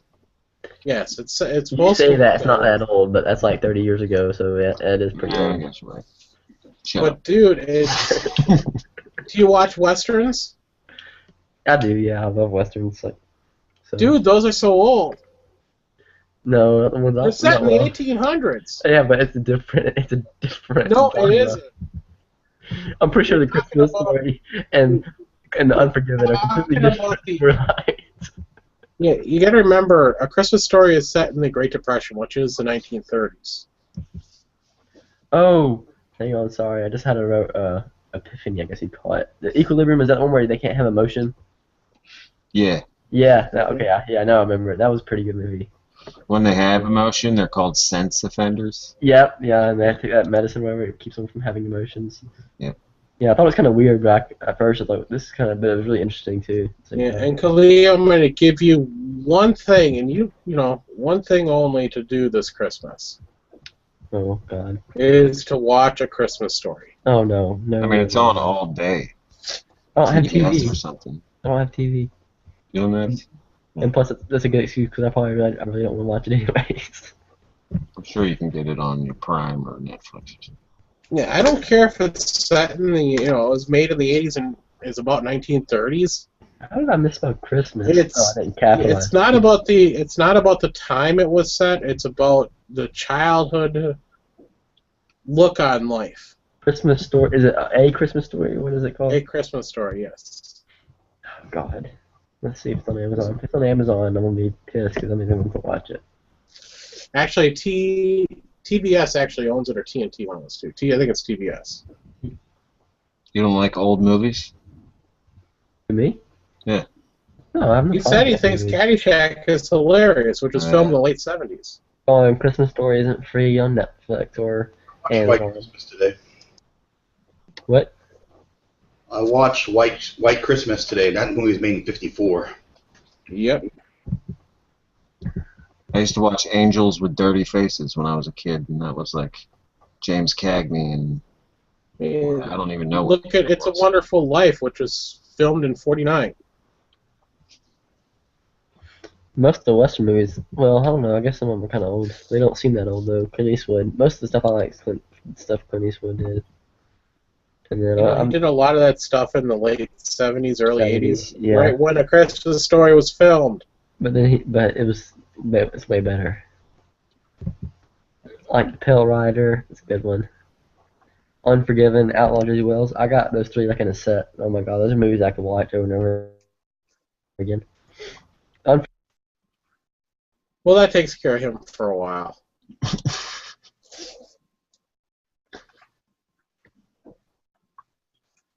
Yes, Khalid, you've been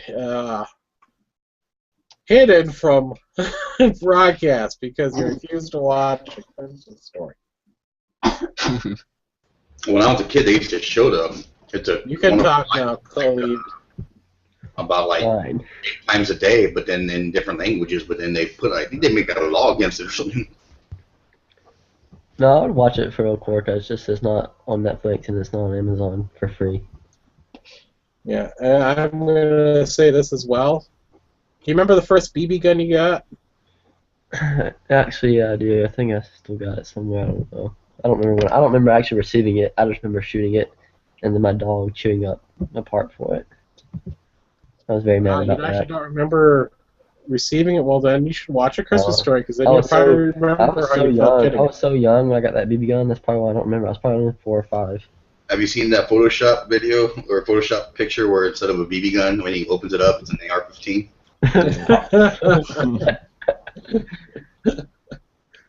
That's great. Yeah. They could have put a Browning automatic, a BAR. They could have put that in there. That would have been time relevant.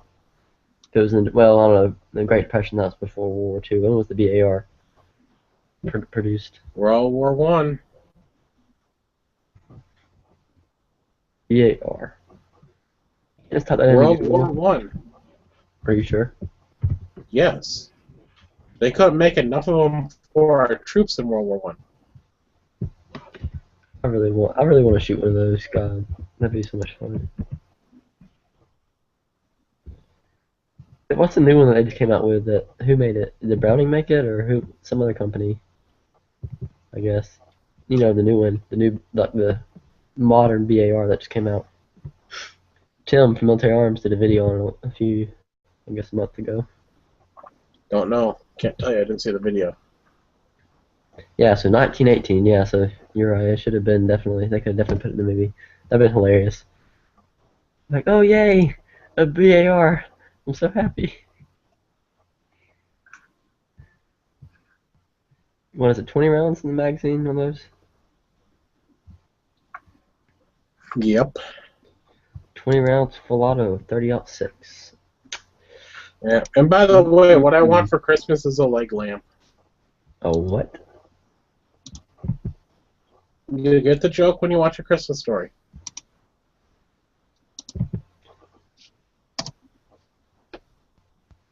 There you go. You can watch that on YouTube. What is it? Christmas Story? No, it's Oh, not what? even a Christmas movie, but there's some snow in it. It's in black and white. How do you know it's snow? Is that It a could be- serious question? Volcanic ash. It could be bits of paper. How do you know? Well, that's the whole movie magic part. Look, it's James Cagney. The priest is. Oh, this is just the trailer. My bad. Hang on a second. I'll be right back. I mean, I'm watching classic movies from when before I was born. Although I don't watch a whole lot of '70s movies. I found those really cheesy and too full of disco. The priest is Humphrey Bogart. It's a good movie. I like some of them old movies are really good.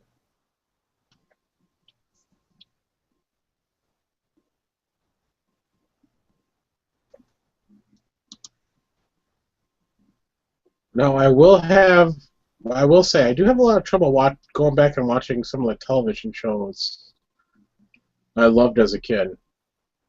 Like The Greatest American Hero, which was freaking awesome as a kid, and the technology at the time for television. Yeah, I tried to watch it on Netflix, I think. It was not very easy to rewatch. No. But if that was remade and for a television series or a movie, that would be it'd be great now, especially with all these superhero shows coming out. It wouldn't be the same unless they used the same song. Oh, they definitely have to use the same. Well, they could, they have to use the same lyrics. Yeah. They could same. update the song. Yeah. Like modernize it with a new singer. Yes, you know, bands do that all the Just time. don't put any techno shit in it. Yeah, like Bowling for Soup redid the Gilligan's Island theme. If you listen to the Bowling for Soup's Gilligan's Island theme, it's just awesome.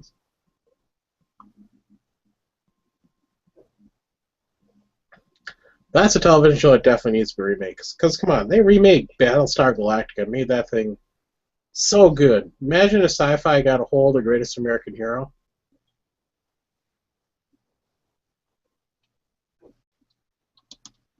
Yeah, that'd be cool.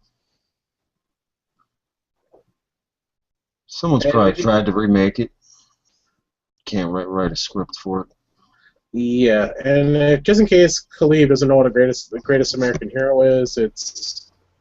I'll give you a very short synopsis. Aliens come to Earth, give this normal guy a suit, and he loses the instruction manual on how to operate the suit. That was what we have been talking about. Sounds similar to a spin-off, or that's not a Cowboys and Aliens sounds like a spin-off of that. That was a horrible movie. I don't recommend that at all. I wasted a movie ticket on that movie. Cowboys vs. Aliens. That pissed me off. I was like, oh, it'll be pretty good. It's got Harrison Ford in it. Wrong.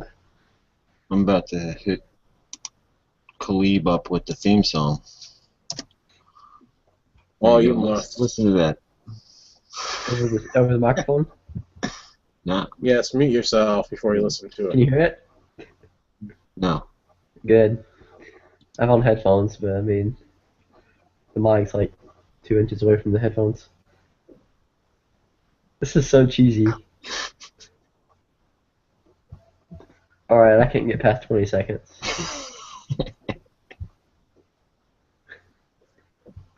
It's like the... Yeah, I'll pass. You'll pass. You don't know what you're missing. Believe it or not. Oh god. Cork. Oh. Well, Oh, on that come note, on. when Cork starts singing. I still know most of that song. You know, it's Battlestar Galactica, and like the Greatest American Hero, or the two television shows I can remember watching. You know, as a kid, you know, as a young kid, because these were, you know, were 70s shows, or very early 80s. You know, at that time I was, you know, max of 10, and I still had a pretty early bedtime. CWB said Taxi. Oh, watched that show. Taxi. It's a great show. Yep. Is that current or an older one? It's old. Yeah. Because I still remember my bedtime was when Dynasty came on. As soon as I heard the theme to Dynasty, I went to bed. Remember Dynasty and Falcon's Crest? I guess we The just 80s didn't were watch. shit, man. I guess Because we I just was a didn't kid. watch as much back then. I guess Oh, we- yeah, the 80s were the shit. They had some great television shows. I guess me and my sisters and stuff, I guess we just didn't watch TV as much as some people did, because I don't have any memories like that of where it's like, oh, we watched this TV show and right when it came on, and you know, we had to go to bed. Yeah, I know. Kids are all fucked up nowadays. Like, oh, I got this great memory of texting my buddy. No, I got this I great didn't have a memory cell of phone. watching Yeah, a Vine video. I didn't have a cell phone until I was like in 8th grade. Which I was, You were stuck in that weird place. Were you into Pogs and shit? You know what? Alright, I guess that's before your time. I like to do the stuff that I grew up. I like to do the stuff that I like to do when I was growing up is the same stuff I like to do now: hunt and fish and shoot guns. Hey, let me guess, the Power Rangers and Pokemon. No, I was never into that crap. I couldn't get into it. Alright. I liked Yu-Gi-Oh cards. Like, I thought they looked cool, but I never played the game. I never understood the game. I was like, oh, these things are awesome. They just look neat. And I had a few of them. That was it. All right, here's a Of television course, show. my mom would for be ya. like, my mom would be like, those look like devils, or something. You know, she'd say something like that, and I would just like ignore her. Yeah, Mr. Belvedere.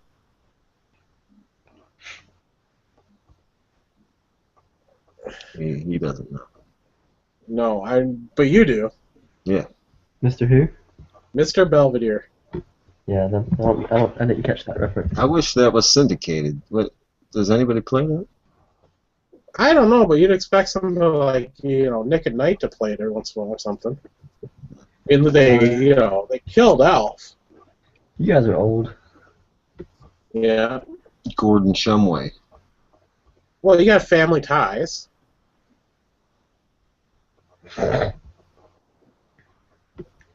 When my dad was growing up, I remember he told me about TV. He remember whenever they had like it was only like 4 or 5 channels or whatever.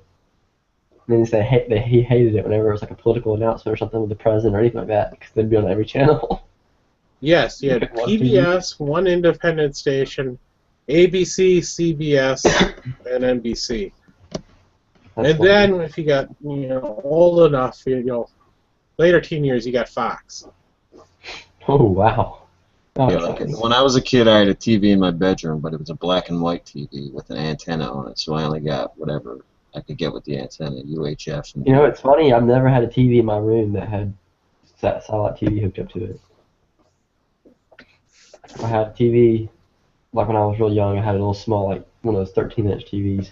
You know something? I grew up on, just so I could get over the air on the antenna, and I watched a lot of black and white television. My TV was That's hooked what up. I had. My TV was hooked up to my parents' downstairs dish or DirecTV, I guess, what we had then when I was younger. And like so, whatever they were watching on DirecTV is what I had to watch. And of course, they didn't. They wouldn't stay up late. They would go to bed and they wouldn't leave it on anything good. Well, I just remember one time my dad I guess he wanted to leave the TV on and like help him fall asleep, but he didn't want any sound playing, so he switched it to one of those channels where you like buy the movies. And it was like a really good movie, like an action movie. I remember seeing it. I was like, oh, is he gonna buy this and watch it? Like I can watch it too, because I'm on the same dish, whatever. But he just turned it to go to sleep. I sat there for like 10 minutes waiting. I was like, is he gonna start it? And I asked him about it. He's like, oh no. He's like, I just put it on there so I could go to sleep. I'm like, I hate you. And then one time, I woke up one morning, and it was a paid programming about Oric vacuum cleaners, and I just thought it was a really long commercial. So I woke yeah, up as I said, I grew up watching, television over the airways, which are the antenna. right. Then got, satellite back in the late 90s and did that for basically a decade. And now Yeah. I've gone back to just over the air. Yeah, but it was pretty funny though, because he would turn it on. And that one time he turned on the paid program. It's like a 30-minute infomercial. And I woke up really early. It was like 7 o'clock, 7:30. Because I guess when you're kids like that, you wake up real early. And so I was like, I'll watch TV or whatever. I'm sure that's on some channel. And so it came on Oric vacuum cleaner. I was like, oh cool, it's a commercial. And I'm just sitting there watching it. And I'm just sitting there listening to it, just kind of sitting there letting it play. And I look over and it's been like 10 minutes. I'm like, wait a second. I'm like, why has this been playing so long? But by the time it was over, I knew everything about Oric vacuum cleaners. Yeah, and I realized since you butted on me when I was talking, I realized that spending all this money for cable isn't worth it because you watch just a couple of channels. Yeah, I don't. We canceled ours years. Probably I don't know. Probably been 6 or 7 years at least now, I guess. And I don't miss it a bit. Only problem is now I'm coming to the end of like anything I want to watch on Netflix I've seen. Well, yeah, 'cause, I mean that's what TV is. It's just something to help you wind down. It's not really something like you don't center your life around it. It's not like a big Yeah. event. It's just like, oh, I guess I'll watch some TV just to unwind or something. I'm gonna have to get like Amazon Prime and the Amazon Fire box, whatever that thing is. What is that? I've never heard of that. TV for like $40, plug it into my television. What does that do? Let you stream the Amazon Prime instant video stuff to your TV? Yep. Oh, see, I just have my computer and I have an HDMI cable, so I can just hook my computer right into my TV and what's I've got that a one that monitor. Gary? What's the one that Gary Busey does the commercial for? That's it. That's the Amazon. Yeah, that's just a little plug, a little USB thing, right? Yeah, it's like a flash drive. Okay. But you can get one that's actually a box too. That sits on. That I guess will do more. The only thing that sucks about my HDMI cable is it's got like a short, or not a short, but It just doesn't make a good connection. I don't know if it's the plug-in in the computer. I'm going to say this really quick, Khalib. Go ahead, Amazon, and buy yourself an HDMI cable. Like $5. No, they're like 20. No, they are not. Well, I mean, I got a good one when I got mine, but I don't know. It was like $15, I guess. Yeah, 'cause I got All it right. Will 6.5 feet be enough for you? I don't know how long the one is I have now. I think it's a little bit longer than that. I think it's like 8 foot or something. I don't know. Pretty sure it's 8 foot. I don't know if it's a cable. See, I don't want to buy a new cable and figure out that it's my computer, which would suck. That made me mad. I would hope it was a cable. Oh dang, there's a $5 cable on here. Sweet. Right there. $5.09. I'm already looking at it, yeah. I should buy that just to see. That'd be worth finding out if it's my computer or if it's the cable that I have. Amazon Fire TV, it's what it's called. Or Fire TV Stick is the other thing.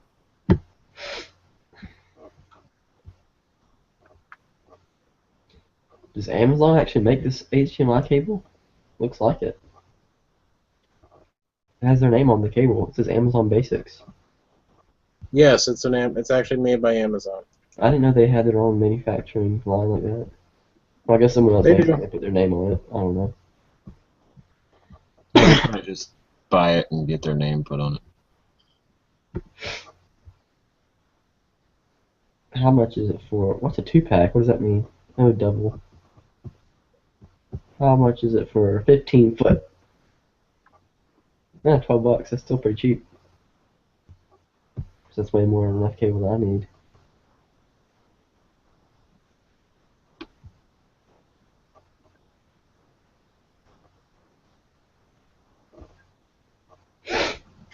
Oh, damn. What? Well, I'm just looking at I've got so much stuff I have to get.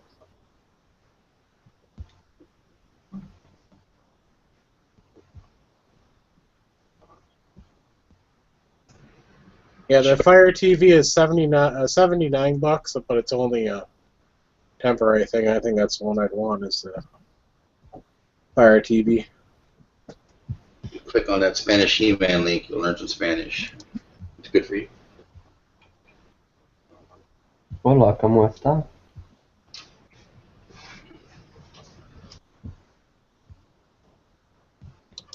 Yeah, and the Fire TV actually connects right to your HDMI port. It's pretty sweet.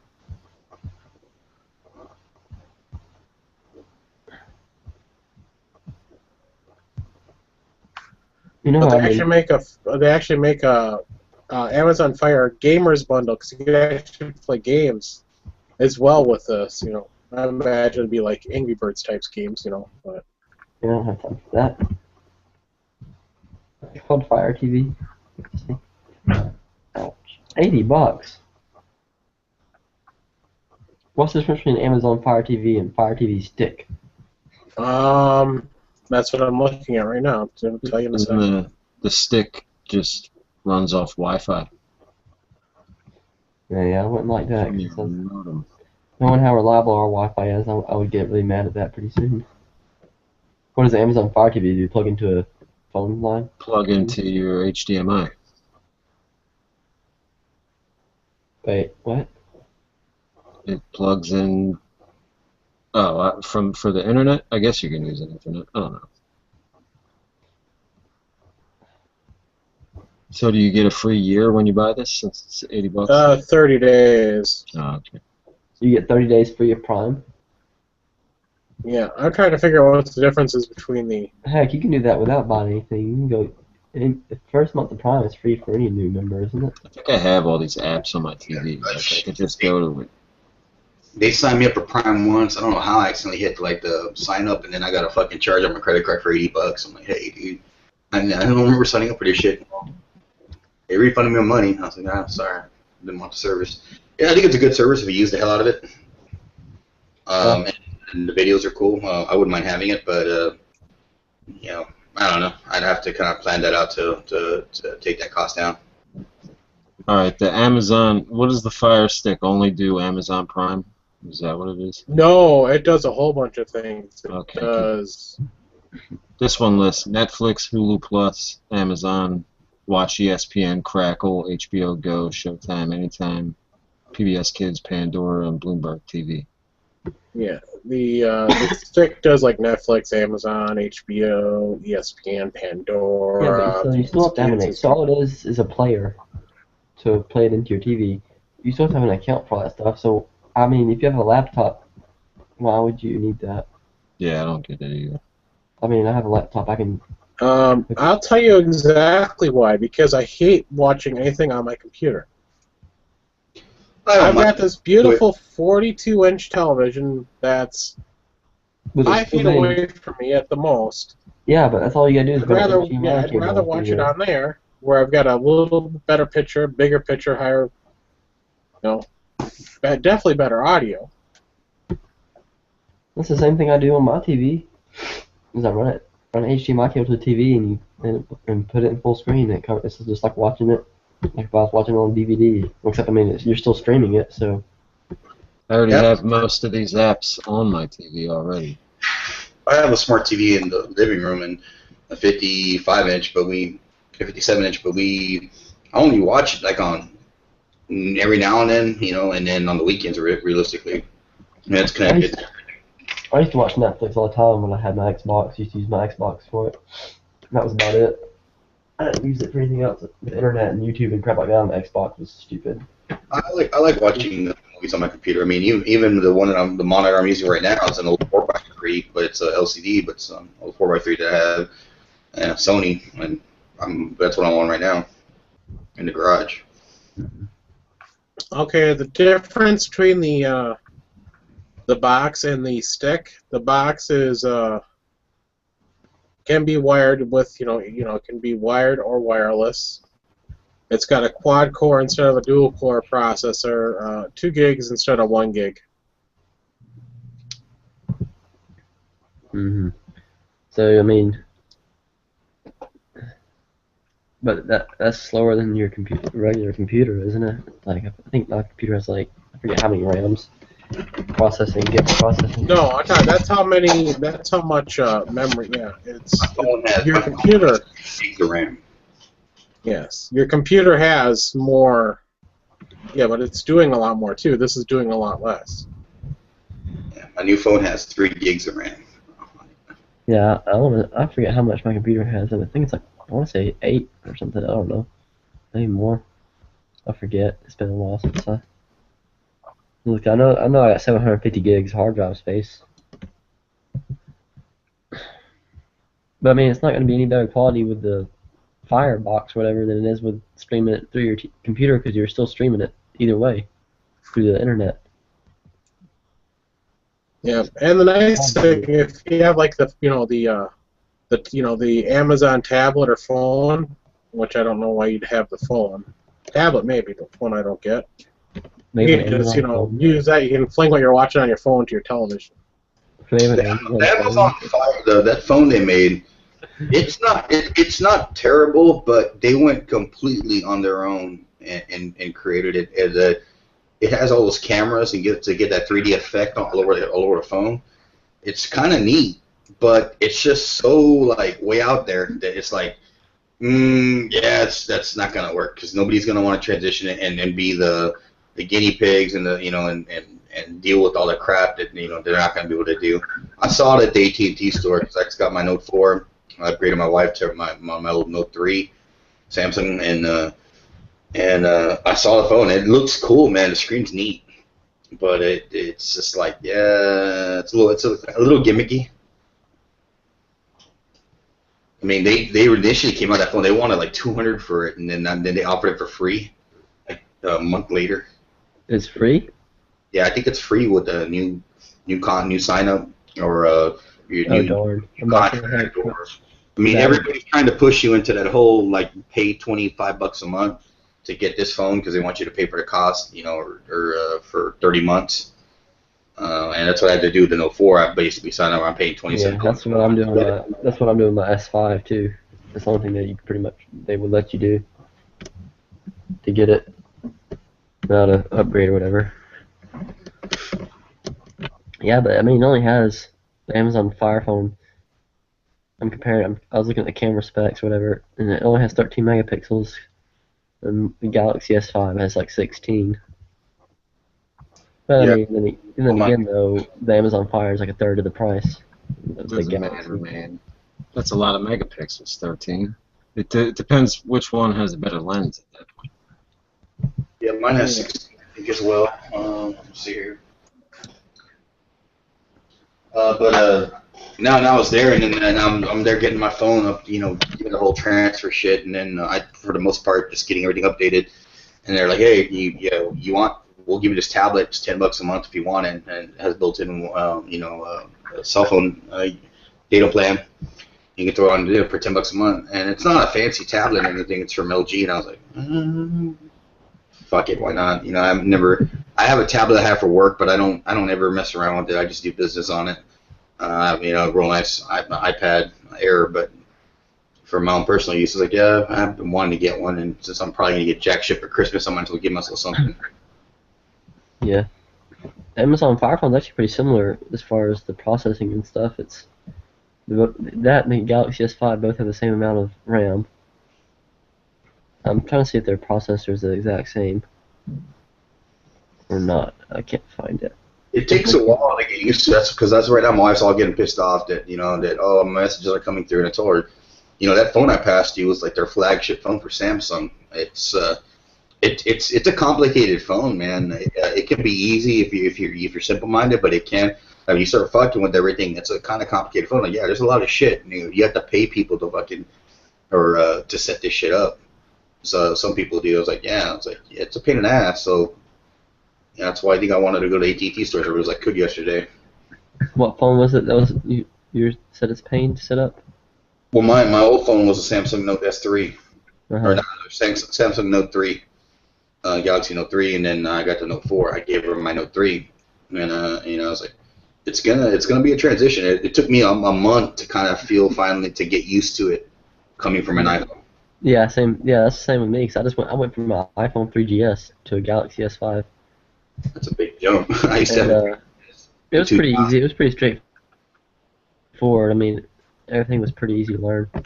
There's still stuff I don't know. I don't even know. There's still stuff I'm still learning about the phone Here's that the I could do. difference, in my opinion, is when you customize a Galaxy phone, you can really customize it without having to jump through leaps and bounds versus like a iOS phone that's just set. What I like about iOS is that the operating system is designed specifically for the phone versus where they try to merge them and make them work.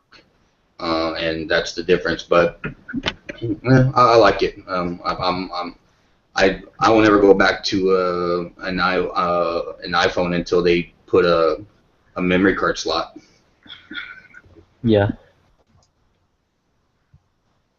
I don't know. I just wanted to try something new, so I just went with a Galaxy because that seems to be the new hot thing. So I was like, well, Like you kiss the guy and you're like, hey, it's kind of new. So. I'll give it a shot. Not that, you know what I meant. But I mean, I haven't even opened the manual on it, and it was still pretty easy. I mean, it was pretty straightforward. I watch YouTube videos sometimes to get half that shit done, because I just don't have the time to sit there and play with it and tinker with it and figure what's not working. The biggest thing coming from an iOS device to like a later one, you went from a 3GS that wasn't, didn't have all these options. But when you go from like iPhone 5 to Android, your messages don't work. You have to like call fucking Apple and tell them to turn off your goddamn iMessenger. Oh yeah, see that's what they did when I did my upgrade to Best Buy, and that's what they told. And then when before they did the switch, they were like, make sure you turn off your iMessage on your iPhone, like completely off. Well, I did that, but even then, it wasn't like people were telling me, dude, are you like pissed at me or what? You're not returning any of my fucking texts. I was like, no, I'm just not getting them. And I had to do that and then call them and personally have a tech go in there and shut the shit down for it to work. That's weird because it was still trying to pull the messages through iMessage. iMessenger is its own animal. It does everything on its own, and the way it's networked, and it was still pulling any messages. And I was like, wow. Anybody on Android could hit me up, but anybody on an iPhone could not send me a message. See, I never understood. I guess what was the point of iMessage? Just 'cause it was faster. Well, I don't think you experienced that because nobody likes you, so they didn't message you. Huh? I think you never had any problems because anybody on iPhone never liked you, so they just never sent you a message. Oh yeah, sure. No, I never understood it though, because I was like, what's the difference between the iMessage and the what's it called, SMS, whatever the abbreviation is. And I mean, it was like it would always try to send an iMessage first, and if it couldn't, I guess, get a good enough connection, it would default to the SMS or MSM, whatever they call it. But yeah, it's something like that. It was just it was very unnerving, and then it finally kind of worked itself out. The only thing I don't like about my Galaxy S5 is when I'm typing with one hand. I use my right hand to type. Like, I can't freaking hit the space bar. The space bar isn't center. I'm pretty sure it's a little off-centered of the screen, and it sits a little to the left. So instead of hitting the space bar, I'm typing, I always hit the freaking period button or the comma button. I forget what it is. And it makes me so mad.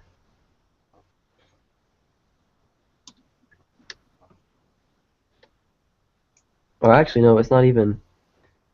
It's not. It's actually. It's more to the right than it is the left, but it's still. I guess it's not close enough for me. Well, I'm still using a smartphone that's almost 4 years old. I wonder if there's a way you could change your keyboard layout in the S5. I'm sure you could do it. How do you mean layout? You want, A, B, C, D, or do you want a normal keyboard? What are you talking about layout? I meant like where the space bar and all the what are they called? The little keys that take you into your symbols and stuff, like where they're at. Then you'd have to look for a specific, keyboard app that's going to let you do it. I always download Gingerbread on Android. Gingerbread? I'll have to look that up. Gingerbread keyboard. Is it free? Yeah.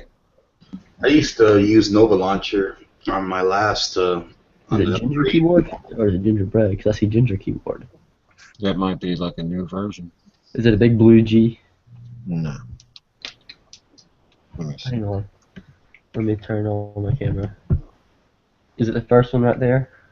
Is that it? No.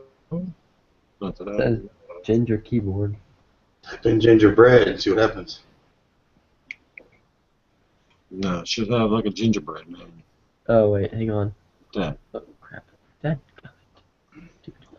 Yeah, I see that.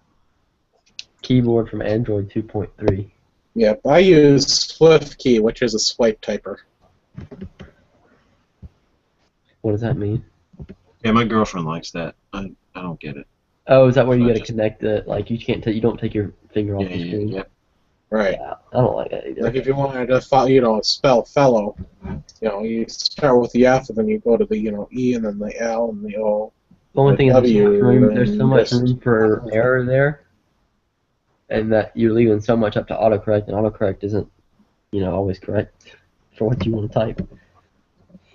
That's one thing that took a while for me to get used to on the Android that I kind of don't like as much from the iOS is autocorrect on the Android. In order to bypass it, you have to actually push another button.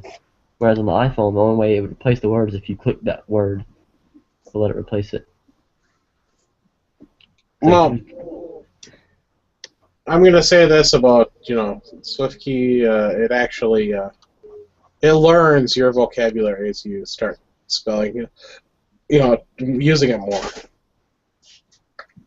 Yeah, well, I type a lot of stuff like calibers and stuff like gun stuff, and it always wants to freaking correct, and it's so annoying. What I like about Android or like my Note 3 and this one too is that I don't write Spanish, or I can read it, but I can't write it very well at all because I wasn't raised writing it. I can converse, but you have that option for the speech text or whatever, and or speech whatever it is, and then you can tell it. Yeah, you can add languages to it, or add. And I put Spanish, obviously Mexican Spanish, and I can sit there and say whatever I want, and it'll type it out perfectly, and then I can sit there and send messages to people in Spanish, which I can't do normally by typing it out because I just don't know how to write Spanish.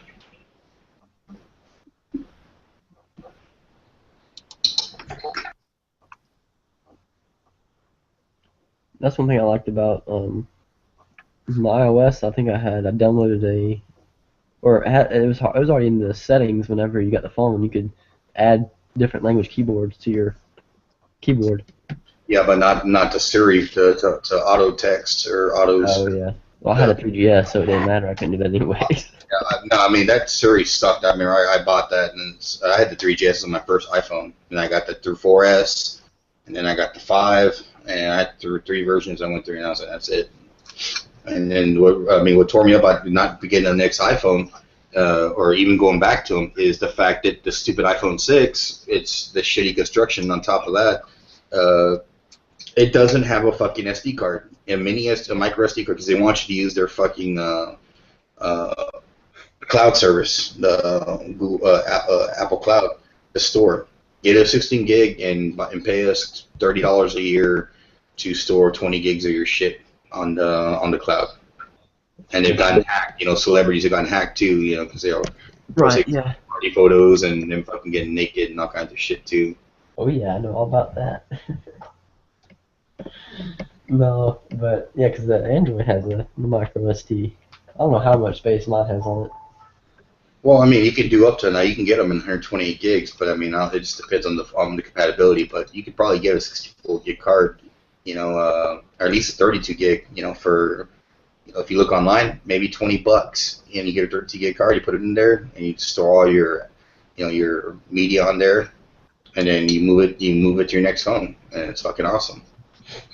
Now the micro SD card in the Android, though, once you take it out, it has all your contacts and everything on it too, though, right? Like it has everything on there. Like once you take it out, It depends on how you set it up. Huh? It just depends on how you set it up. But yeah, you could have your apps on it. You could have your contacts. You could have all your media. Well, that's sneaky. You could have different cards for if you wanted to keep something private.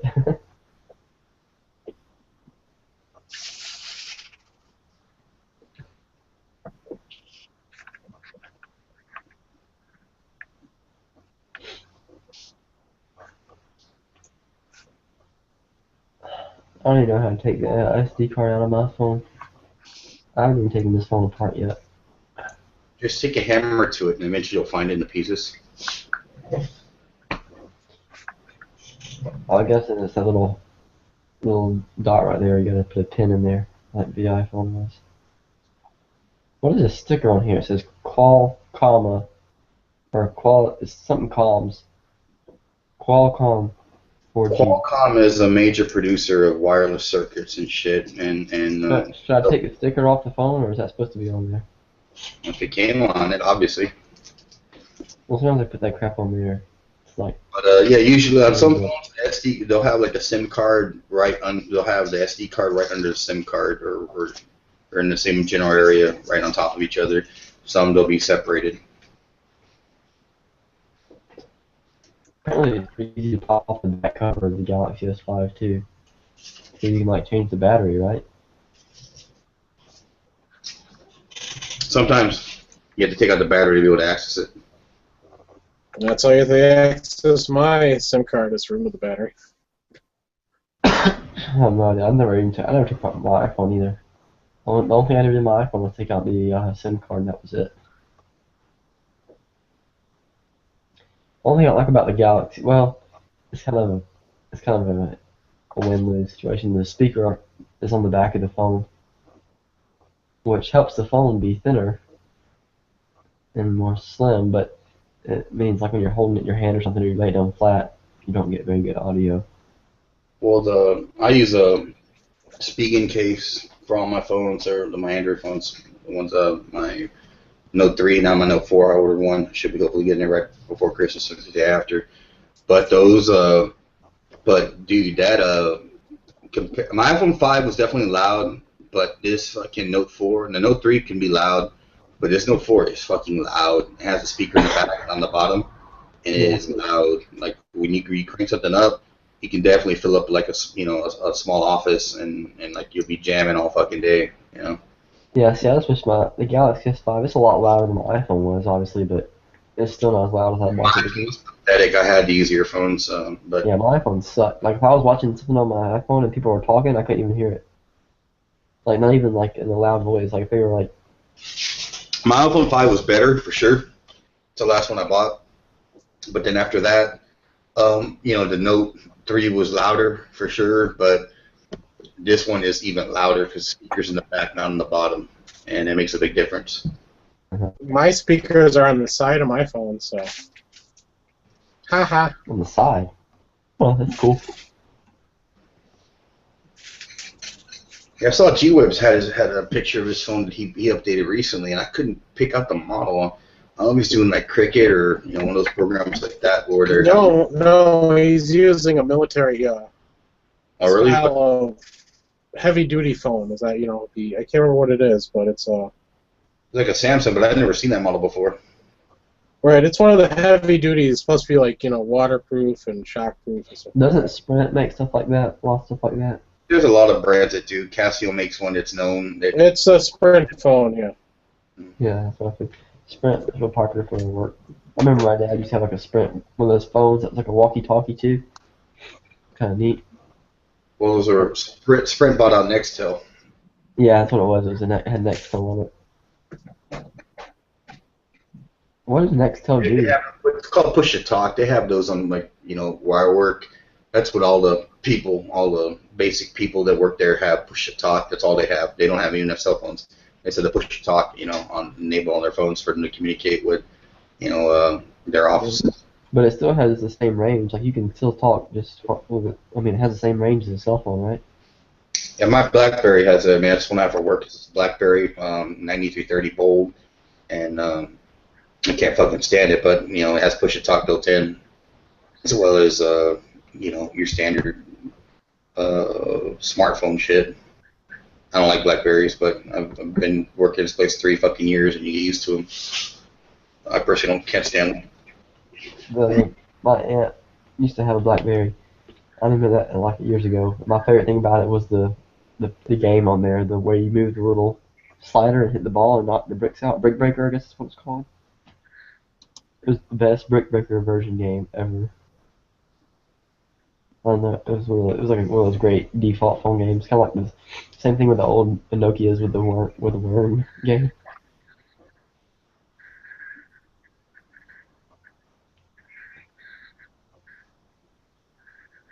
My grandpa had one of those for years. One of those little Nokia's. He just upgraded like I guess a year or two ago. It may have been longer. It may have been sooner than that.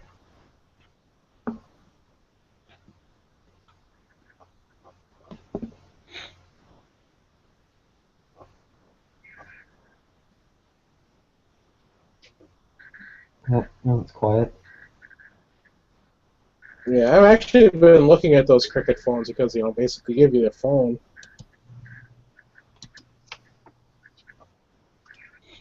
How many viewers do we have? 11. Well, some people are still watching.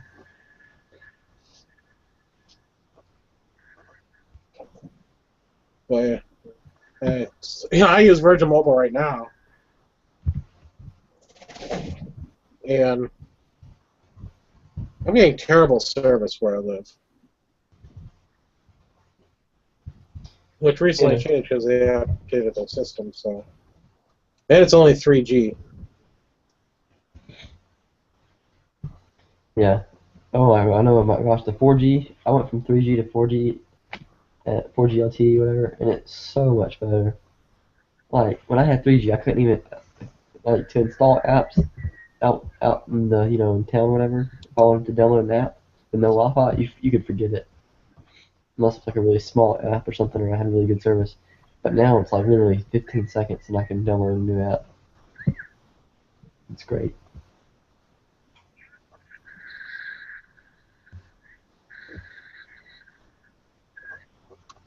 So, don't know if anybody has any experience with Cricket phones out there, but I just don't want a subscription.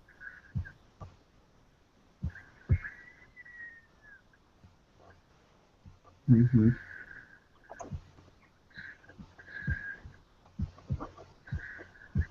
That's just personal preference by me.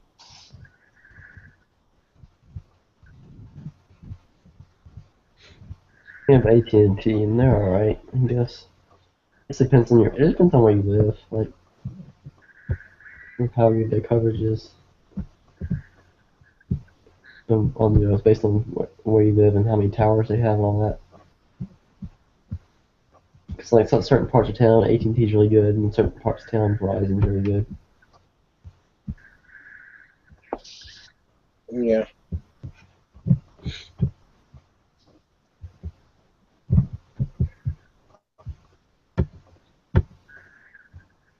But still, I mean, even a new phone's gotta be better than the.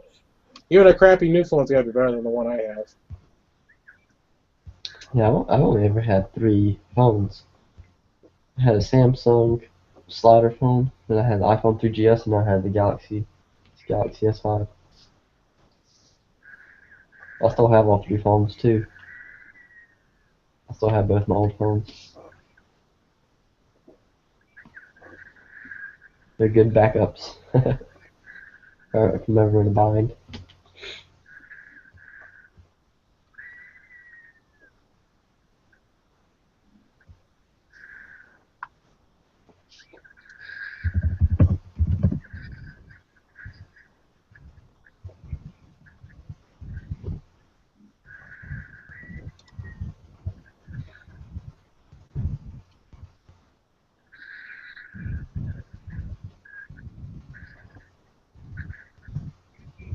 Well,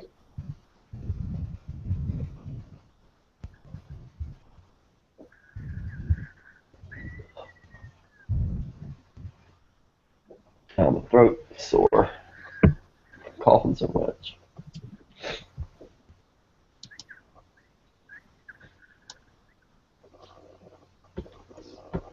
that's because you were sick as well. Doesn't help there.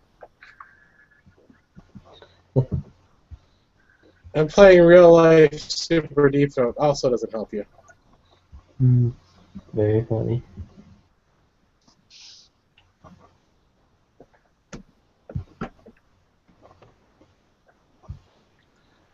Very funny. Yankees here.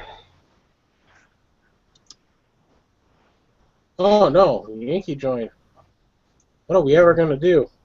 He missed the good part of the chat when everybody was talking about it. And everybody's Right. talking about phones?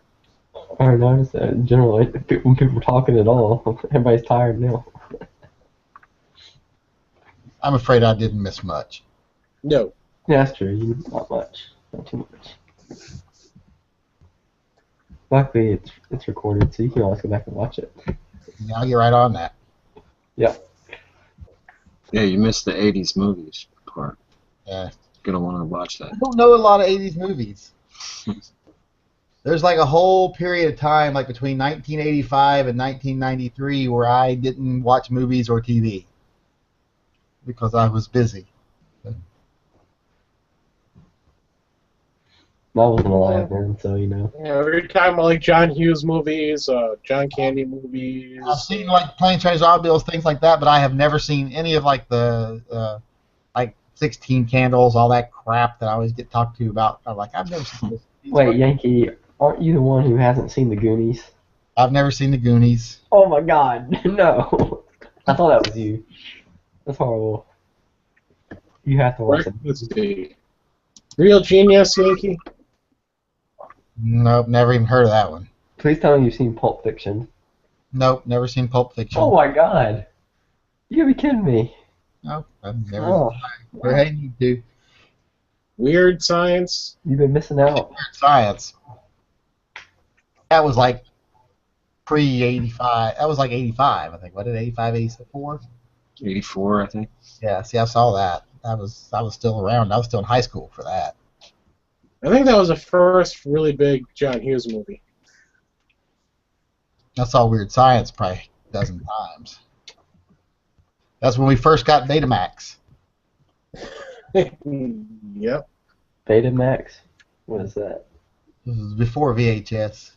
Oh. It was actually a little bit before, and then right with, and then VHS took over. But Betamax was better. The tapes were smaller, and the video quality was better. Yep. Why did they stop it? Was it more expensive or something? Sony. Yeah, it was Sony's fault. They wanted to be the controlling monopoly, basically, on it. Uh-huh. And they lost out to VHS because they wouldn't let anybody else manufacture the machines. Yeah. Yeah. VHS could be made by you could buy a VHS machine made by anybody. So. And they were cheaper because of that. I remember going to the store looking at the first one my uncle bought. It was one of those two-piece ones, one where you could carry half of it with you in film, and then the other half was the tuner. So you had like two boxes on top of your TV that were each one half of your VHS player. And I remember it was ungodly expensive at the time, but it was still, for the Betamax version, was way more expensive. Mm-hmm. We had one of those old cameras that recorded onto a VHS tape. I don't know if we still have it.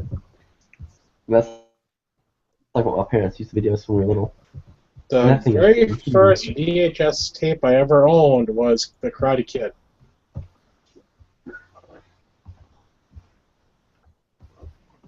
don't know what VHS tape was my first. I mean, I don't know. I wasn't that invested in TV, like I said earlier.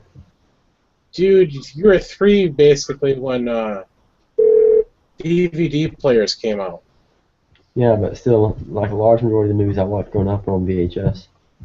Because we didn't have a DVD player for a while.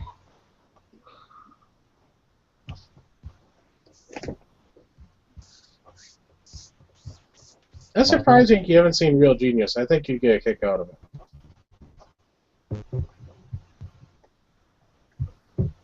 Who, me? I'm talking Yankee. No, Yankee.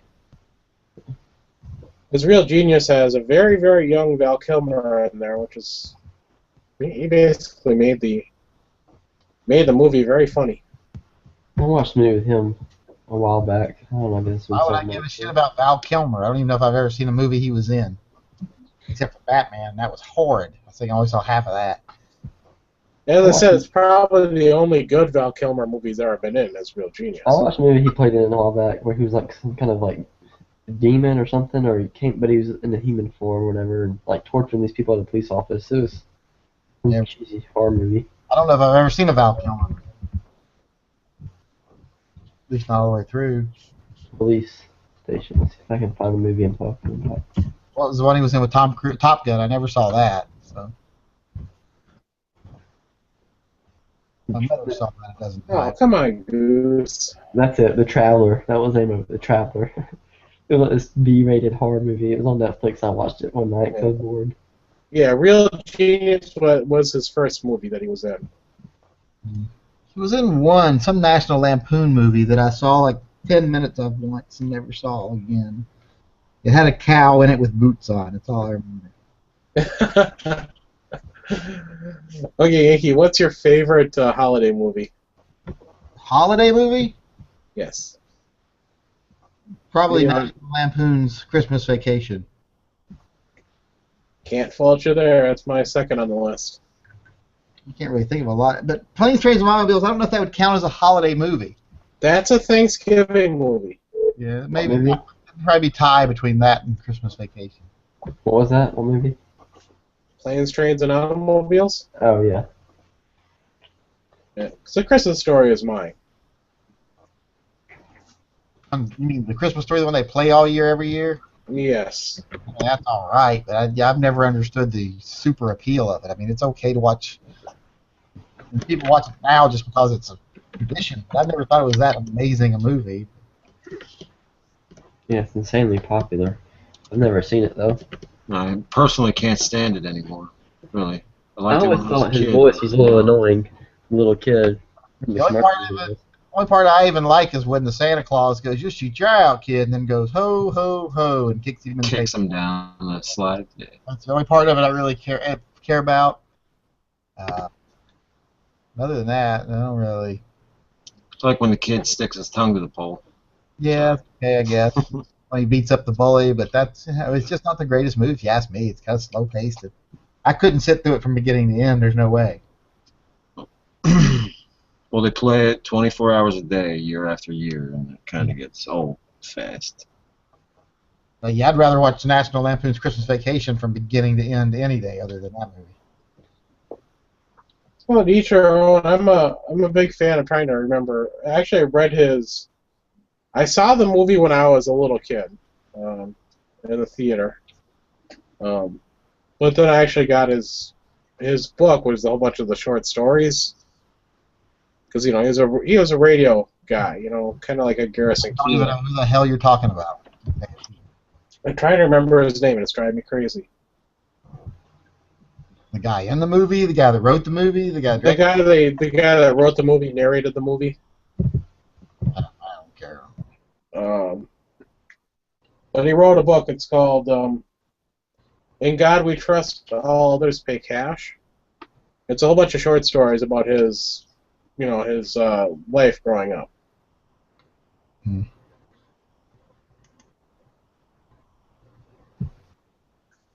I remember reading that, and then, that was before, it was out on VHS or DVD.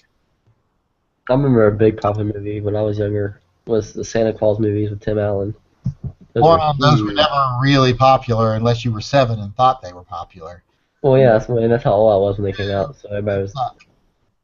Oh well, I didn't really think they were that. I mean, I don't have an opinion on them either way, but I just remember they were really. Well, really all you need to know as a clue to know that it sucks is Tim Allen's in it. Yeah. I really The don't. only way they could make a worse Christmas movie is if Tim Allen and Arnold Schwarzenegger were in it. Jingle all the way, baby. Yeah, you don't like Jingle All the Way. With Sinbad, isn't there one with Sinbad? Sinbad, yeah, they did. That's I hard. like Jingle All the Way because he got the reindeer drunk. That was pretty funny.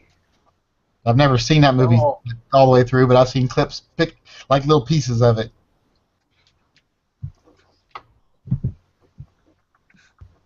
I still haven't seen The Hobbit, the third part of The Hobbit yet, because I don't want to go to the stupid movies because I don't want to. It's a Regal theater that's playing it near us, and I don't want to go to a Regal theater. Why don't you like Regal Theater? Because they're one of the ones that said they wouldn't play that movie because of the threats. Oh, the interview, yeah. I won't go to your theater anymore. I'll have to go over to Cinetopia and see it. I still haven't even seen the second part. I think it's in Redbox. The Desolation of Smog, isn't that the second one? I'll have to pick it up. Or on, I know it's on Apple TV. So. I watched the first one on Amazon or Netflix. Everyone's always like, "Oh, you shouldn't rent movies from Apple TV. It costs 4 times as much." I'm like, actually, it's cheaper because by the time I rent something from Xbox and then remember to return from Redbox, remember to turn it 7 to 10 days later, it costs more than it would if I just rented it from Apple TV. Yeah, well, see, I work at a place that has Redbox, so not as big a deal for me. Well, I still never use it though because I just don't want to deal with it. Yankee, do you ever watch anything that's streaming through Amazon Prime? No, I don't have anything that has Amazon Prime on it. Because I have Apple TV and they don't allow Amazon Prime. Try the Amazon Fire TV or Fire Stick. Well, I don't have that. I don't know. The Fire Stick is like $39. Now, my son up in his room has that Roku, and I think it does it. But Yeah, my parents have that, but I've never even used it. I don't know how it is. we don't really watch live TV much. Pretty much everything we watch is streaming. That's all I watch. All I have is Netflix and Amazon Satellite Prime. tomorrow. If they could get rid of cable and satellite companies tomorrow, I'd be fine with it. Yep. That would be too. Yeah, I did that for a year. Got rid of my cable, all my cable channels, and went with Netflix. One thing I do occasionally miss is like whenever there's like a big football game on or something. Yeah, don't bother me. I'm not a big sports fan anyways, but like if no one wants to come over to my house because they're like, oh, well, the game's on, so I gotta go back to my house to watch it. I don't think that's why nobody wants to come to your house. Well, I like to think that's fine, but I just felt like I watched everything on Netflix, so I got rid of it and got my cable back. I don't really watch that much TV. I go in and we watch about an hour of TV a night, and that's about it. I usually watch movies. I sit down and I'll watch a movie. I don't have patience for movies very often. Movies, if I'm not in a theater, if I try to watch a movie at home, I watch 30 minutes of it, and then I get up and do something, and then I come back, and then I watch another 30 minutes of it, and then I get up and wander off, and then it's like last night I tried to watch 22 Jump Street, and it was the night before last, and I've watched it night before last and last night, and I still have 30 minutes of it left I have to watch tonight. I saw the first one. It was all right. And it wasn't very good, so I mean, it was okay. It's enough to keep my attention while I'm on my iPad. Because I'm always on the iPad too while I'm watching the movie. I only watch movies when it's like late at night, like this time when I'm home and I'm done. I'm not doing anything in bed. I just watch a movie before I go to sleep, and that's it. Who's got Island Survivor blocked? Or better yet, who doesn't have him blocked? I don't have blocked. I know that. I haven't blocked anybody. I don't have anybody blocked. Quite a while ago. I have one crazy Canadian blocked. I don't have anybody blocked. Yeah. I just got some crazy person from Florida blocked. That's what I thought we were It's gonna. not Bob or Flath. It's just that's a random Canadian guy. That's what I thought Bill was gonna say when he said crazy, and then he said Canadian. I was gonna say Floridian. Yeah, my son still calls them Canadian Dries. He calls it Canada because he thinks it's from Canadian Dry or whatever. If you had blocked from Canada, maybe it's probably something. He calls it Canada Dry.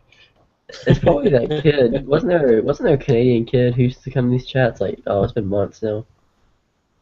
Oh, there's a couple of them, wasn't there? There was one. Korkos used to call him Joy or whatever because he had that. Yeah, Canadian gunslinger I called Joy. But he was all right. We never had him. I mean, he was cool, right? I mean, he just stopped coming to the chats, I guess, right? Yeah, we lost a whole bunch of people that just stopped coming to chats, like Nathan.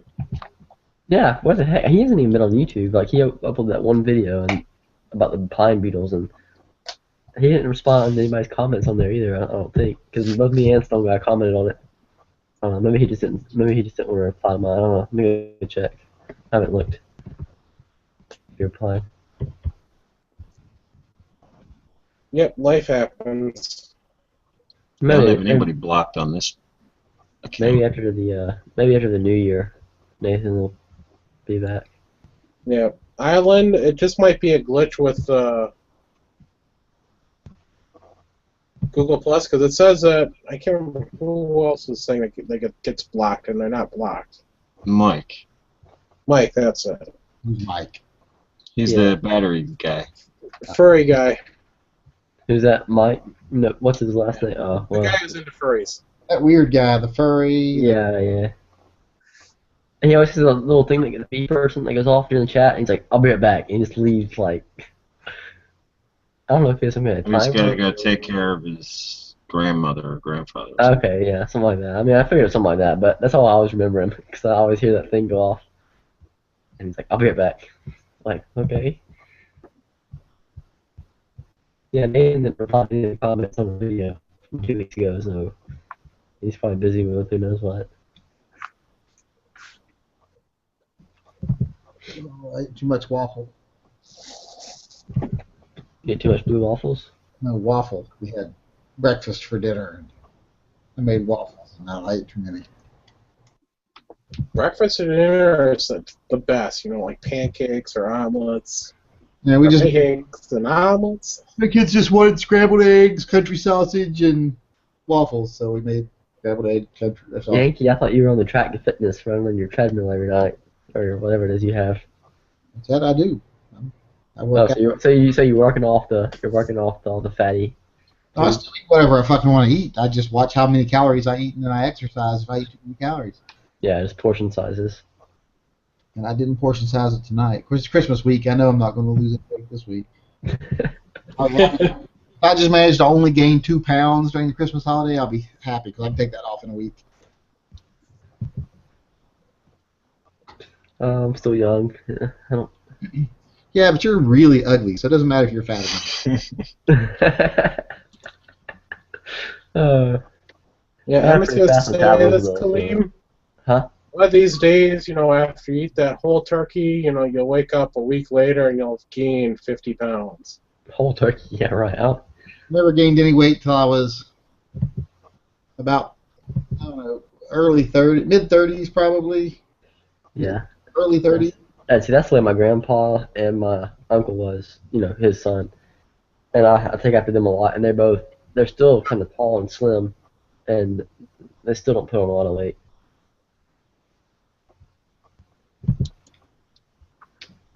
So I guess I just got the genetics for that.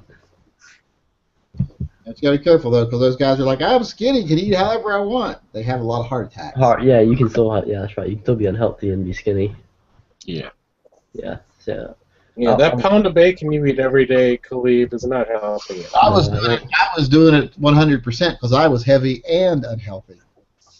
No, see, I don't eat healthy. My mom, she's a big health freak too, so she doesn't buy anything that's real bad. If she buys bacon, it's like turkey bacon, and that's not very often. Ew, turkey bacon. Yeah, it's actually not that bad. I made the mistake of thinking that if just because I could get out and run 3 or 4 miles, that I was in good shape. Just having endurance doesn't mean you're healthy. Being strong and having endurance doesn't mean you're healthy, because I was strong and could run 3 or 4 miles even at my age with no problems, but my triglycerides were through the roof, my cholesterol was a little high, my blood sugar was really high. So Yeah, see, I don't drink soda hardly any. I eat pretty much good food. I rarely eat fast food, maybe once a week at the most, if that. Not eating fast food is not hard for me because I don't like fast food. I mean, we eat it every once in a while because kids want it, but never more than once a week. Yeah, that's true. I don't think I could eat, like, Wendy's is like the only really place that I like that's fast food, and I don't think I could eat more than once a week. I can eat Wendy's burgers occasionally. Wendy's is about the only fast food burger I can eat. And Yeah, I don't eat McDonald's or Burger King's burgers. if you go anywhere else, it's always chicken. If I go to Burger King, it's the original chicken sandwich. If I go to a McDonald's, it's those chicken byproduct nuggets that they make, and because I don't like burgers anyway, really. Now at McDonald's, I can occasionally eat a plain quarter pounder with cheese, as long as they don't put anything on it. Yeah, I can't remember the last time I ate at McDonald's or Burger King. McDonald's just released a video on how it made its nuggets, and it was pretty cool. They only use rib meat, breast meat. Isn't it just sawdust with chicken flavoring? No, it's like breast meat, rib meat, and tenderloins, and then they like grind it up, and then they marinate it and Tenderloins, like from a add some chicken. stuff. Yeah. Chickens have tenderloin. Like how much meat is that? Like about as much Little as you could eat? pieces, like little tiny pieces. Mm-hmm. But it looked legit. I mean, it didn't look like pink slime or anything crazy. Yeah, they still. I don't mind them. I can eat a chicken nugget, but I would rather have something made at home. Oh yeah. Like the other night, we went out to eat. And we went to IHOP, and I was like, swear to God, I was like, why did I pay $60 for this garbage? The only place we usually go to eat at restaurants like that is like some of the local Mexican restaurants here. That's usually it. We have a Mexican restaurant that's good, but it's more like eating home-cooked food, Mexican food, than it is going to a restaurant. Yeah, like most of the restaurants, we don't go to like a nice restaurant like it's like some special. Like we don't go to Outback or stuff like that. It's very rare.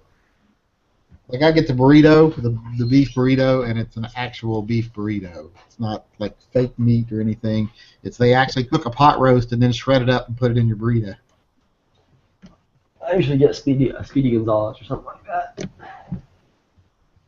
But our Mexican restaurants are pretty good here. I mean, they're not like chains or anything, they're privately owned, I guess. I like Five Guys a lot. That's a good burger joint. Of course, they're not. Yes, they're no good. It's just a burger that's half as good as I could make at home for 5 times the price. Yeah, but it's pretty good. I don't know. Like the fries are the best part for me. The fries are just a big cup of grease. Yeah, I like them. No, right. Every now and then I like Five Guys. Pretty good. We eat a lot of deer meat. Like when we cook and stuff, it's like spaghetti and chili and stuff like that. It's usually almost always deer meat.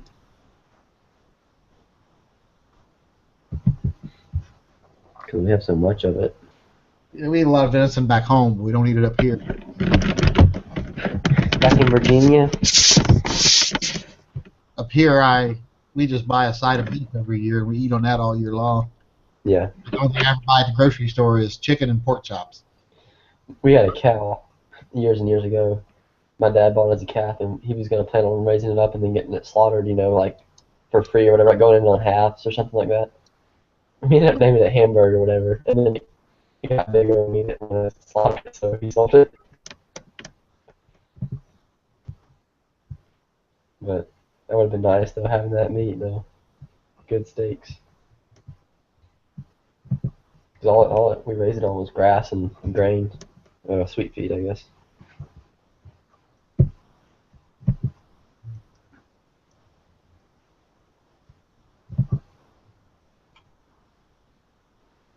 Gross.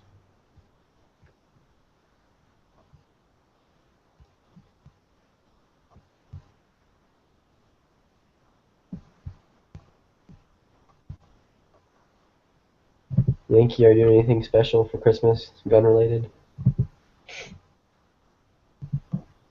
What do you mean, like doing something gun related? I don't know, going to shoot or anything like that, or getting a new gun. I don't know of any ranges that are open on Christmas, Well, but what I meant, in the following week. I just ordered something. I guess it might count as my Christmas present if anyone finds out I ordered it.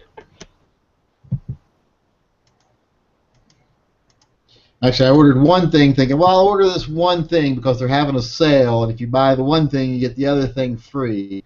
So I'll go ahead and buy it, and then I'll buy the other stuff I need in a year, like in 3 or 4 months, and then put it all together. I'll Right. just buy it over the time. But then I bought it today, and I'm like, well, I ought to call the person that I usually get those from and see if he's got any. And he had one, so I went ahead and bought that. And then I said, well, if I've already got that, I might as well get the other thing I need. So I ended up buying it all today. It's like one of those things where you're like, well, I'm paying for shipping. I'm going to get this stuff eventually. I might as well just get it now. So I'm building a long slide Glock 20 Glock 20. What is that? 45? millimeter, Not millimeter. 10 millimeter. 10 10 million. millimeter. Oh. 'Cause I don't have a 10 millimeter gun that I keep at the house. I only own one 10 millimeter, and I keep it over at my friend's house. Which I'm going to have to do something now about that. We have to transfer the trust stuff. Never shot a 10 millimeter So before. what do you have to do? You got to buy a G. You're just buying the G20 frame. G20 frame, G21. long slide.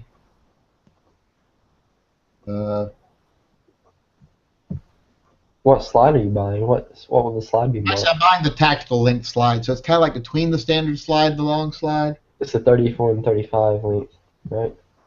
So I bought, if I can find it. Oops. Pretty sure it's the same length as the 34 and 35. They're practical tactical is what they call it. Slides. And then, of course, they have the 17L and the 24. He's still talking.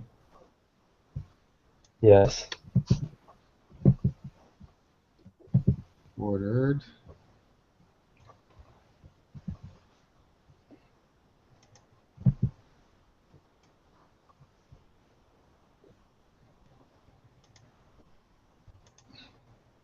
I ordered this slide right here.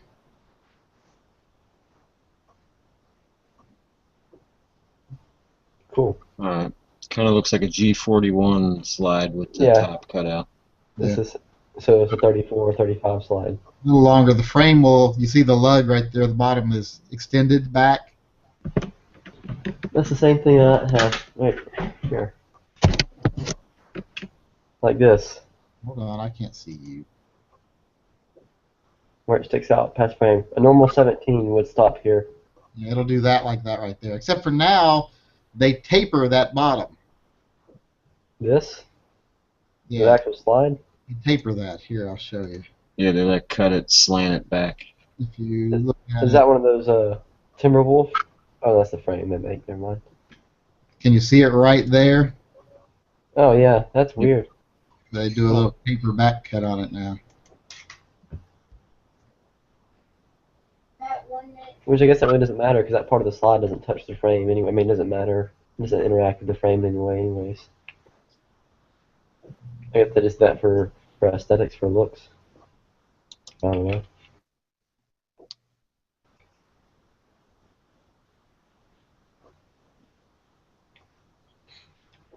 I would like to shoot a Glock 24. Those things are freaking long. But they're not very common. I've only seen one in person. And that was in a match. I didn't even know they existed until I saw one. A guy shoot one in a match. I was like, "What is that?" I was like, "That's a 17L." And he's like, "No, it's a 24." I'm like, "What?"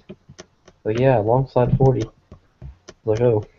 I think it's actually a little bit longer than the 17L, or maybe it's the same. I don't remember.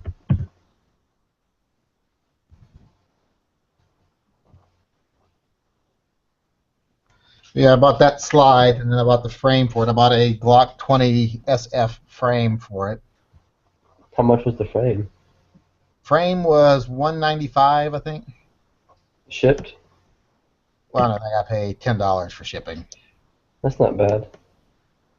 That's pretty good.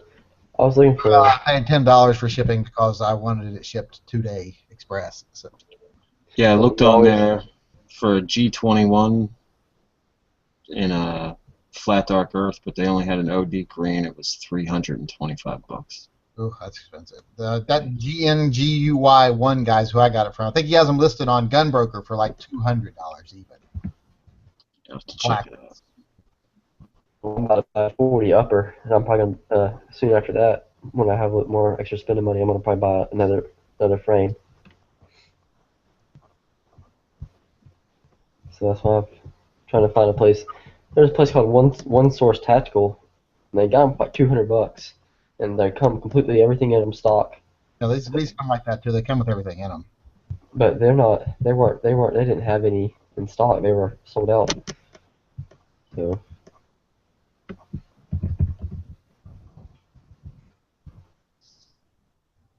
Yeah, there's a bunch of them on here. The regular black ones for like $200. I don't see any flat dark earth or OD green for just the frame. here's one on Gunbroker, 17 Gen 4, has the back straps and everything, $205. Oh yeah, you can buy all the frames out here. A lot of them are by the guy that I bought it from. They're usually either by Uncle Ted or Gun Guy One. You can see the parts on here. Where's the seller name at? I can't. Oh, there it is. I might see it. This one's by Lucas Tactical. Some kind of business, I guess. Yes, go ahead.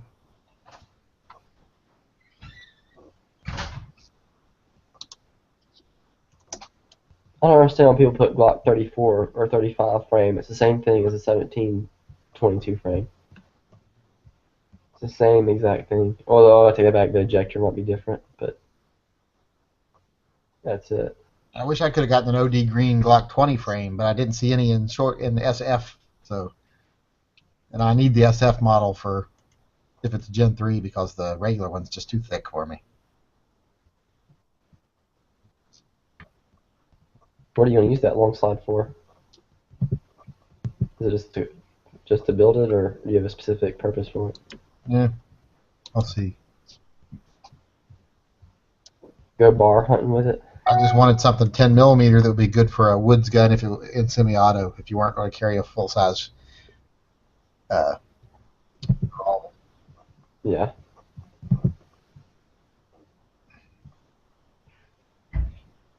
You're gonna get it up there to 44 Magnum, right, Yankee? I remember when you made that video. Everybody was talking about how similar, how close it was. Glock 40.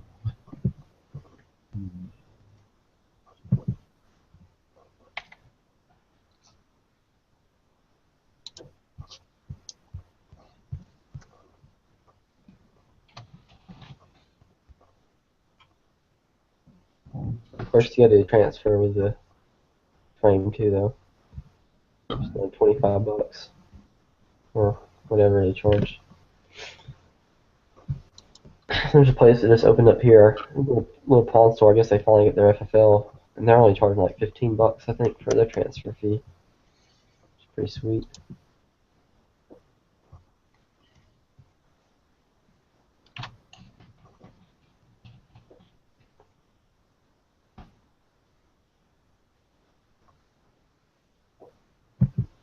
all kinds on here that are not Gen, that are not SF, but I needed the SF.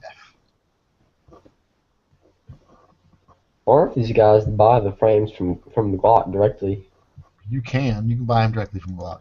and then resell them or something. Because A lot of the guys that you see online will buy whole Glocks from Glock and then just part them out because they make a little bit more profit off of them selling them in halves than they do. yeah, I guess that makes sense. Because if someone really needs it, they're going to pay for it.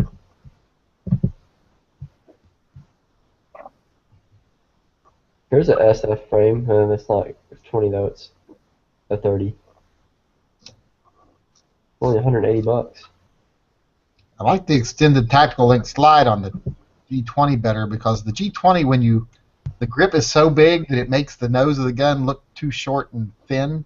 So having it a little bit longer makes it look a little more balanced. Mm-hmm.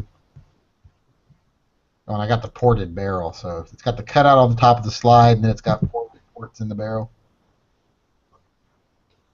Because Lone Wolf is having that right now, where if you buy slides, you get a free barrel.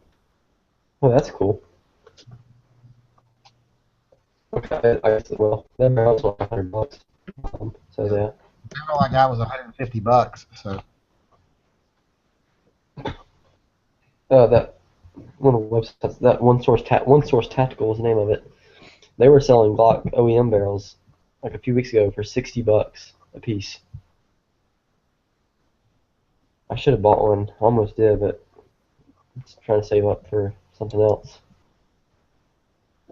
Because the Glock barrel is like $180, $200 brand new. At least from what I've seen.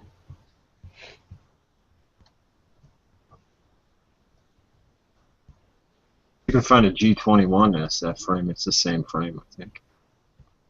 Yeah, I got the G20, so I'm happy. You talking? That- Did you talk? Were you talking to him or me? Anybody, I guess. I'm looking for the Gen 4 one. I can't find shit.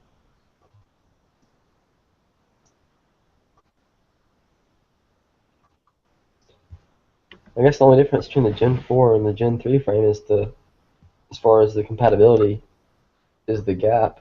What the guide rod, the cut. Yeah, you can't put a Gen 3 frame on the slide. No, you can put it, but you can do Gen 4 frame and Gen 3 slide, but Okay, here's one. you can't do Gen 3 frame with the Gen 4 slide. Black. I can't tell.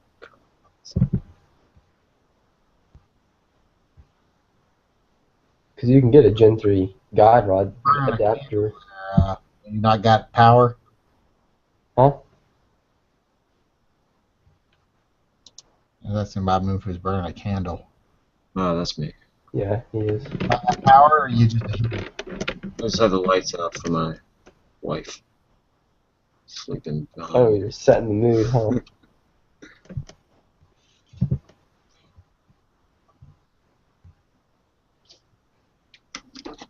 Here,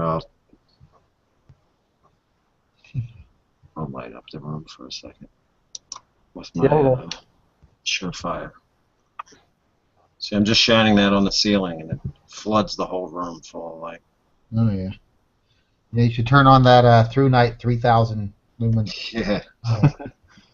I made a mistake of turning it on facing the wall right here in front of my computer and blinded myself off the wall. Wow. I'm like, I can't see. Don't turn on a 3000 lumen flashlight, 2 feet from a white wall. It's a lot of lumens. Have you been shooting that 41 a lot, Moon? Yeah, actually I have. How many rounds you put through it, roughly? 600 maybe? Oh, okay, cool.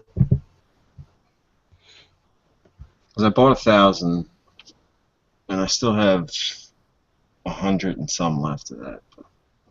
Mm-hmm. I did put it, like, some of it through my 30, the 30S, and then most of it through the 41. You ever carry it, the 41?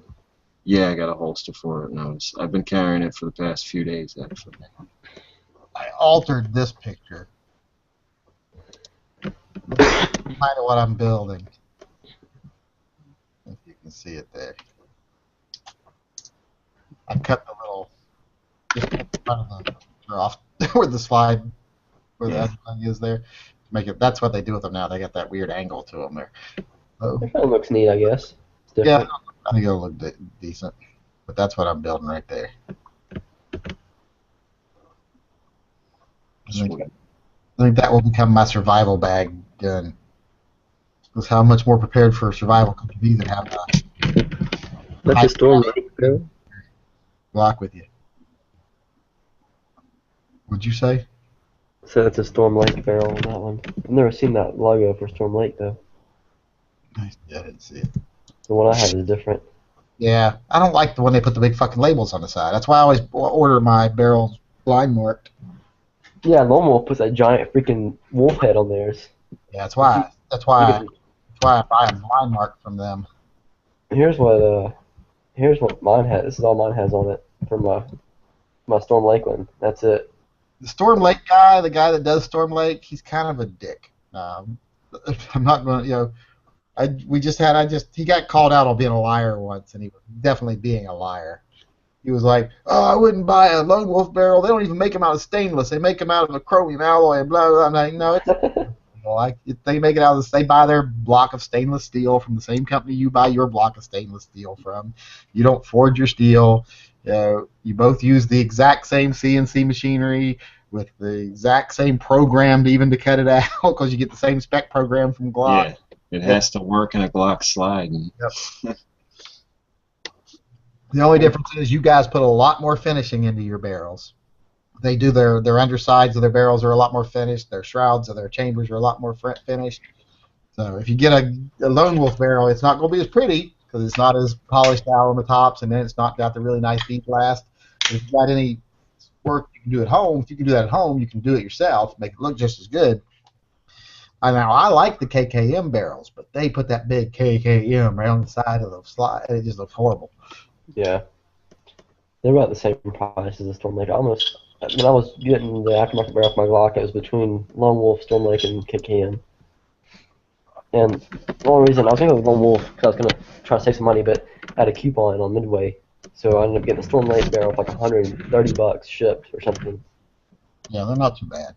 You can get. That's one reason I'm using the people are like, why'd you choose Lone Wolf? And I'm like, the reason I chose Lone Wolf on my two builds that I've done so far is because they're just as decent as a barrel. I've shot Lone Wolf for years, and they're just as good a barrel as my. Well, in fact, I had one Storm Lake that was a total piece of shit, but that was just a fluke. But the rifling in it, you look in it, the rifling didn't even go. Two of the lines didn't go all the way back in the damn barrel.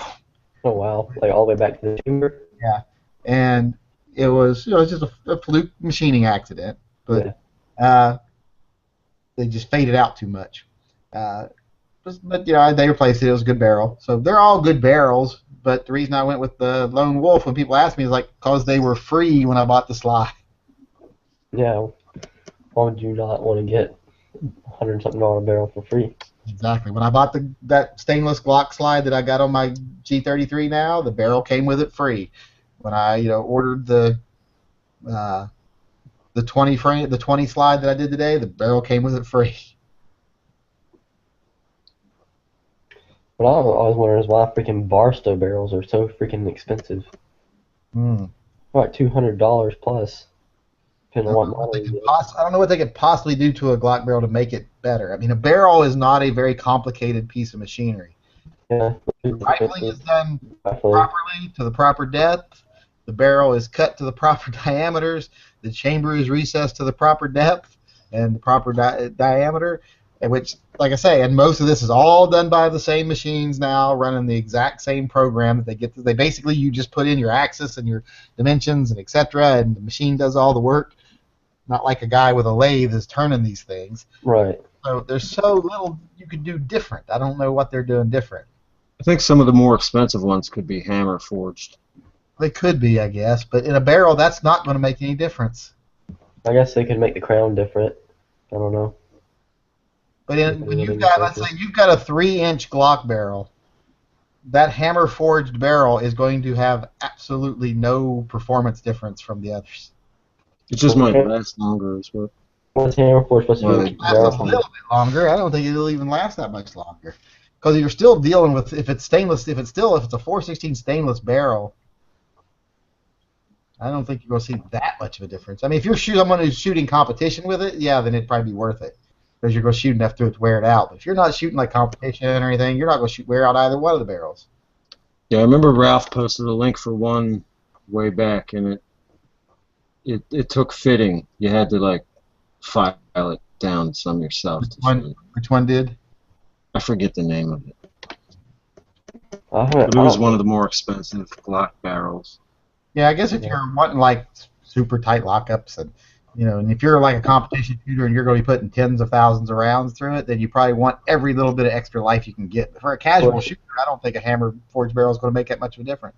Of course, if you're that worried about a barrel, it's most likely not going into Glock. It's probably going in 2011 or something like that. Plus, you got to remember too. You also have to remember if the performance level isn't that different, and for a standard shooter, the performance level isn't going to be any different. I mean, if it's just you shooting at paper or you having a gun for the woods, performance level isn't going to be that much difference that you're ever going to notice.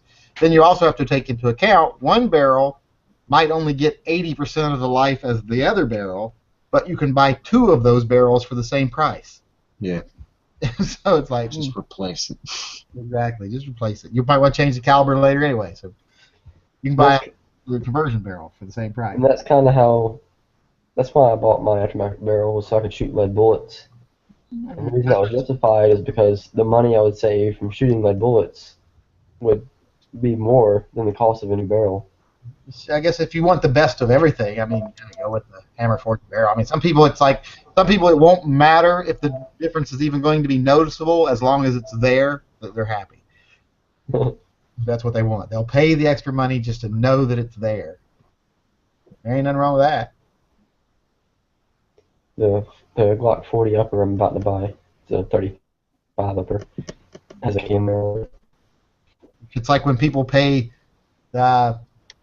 extra money to have like polished heads and pipes on their engine, and then they don't have an open hood or a transparent hood. It's just for them.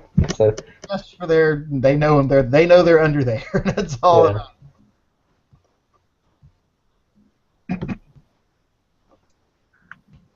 Hey, Chris. Somebody asked us in the external Yankee, what happened to Glock that was all destroyed in your vid? That was like a Photoshop. That was Photoshop. God, I'd never Yeah. Oh yeah, that I was didn't definitely. destroy my gun. I didn't destroy my gun. People were like, "Did he buy a broken gun, or did he actually destroy his Oh own?" my God, did he really? Yeah, like I didn't do either. I photoshopped it. That was obvious when the picture came up. It was completely. The bottom of the box did not anyone notice that there's no seams in the bottom of the box? Yeah. I did. But that's the thing. I just knew that you wouldn't break a Glock for a video, so it had to be photoshopped. I didn't pay much attention after that. Yeah, I think he's not FPS Russia. No, I don't got that kind of money laying around. Because you said you were going to sell it. You couldn't sell it if you broke it. Oh.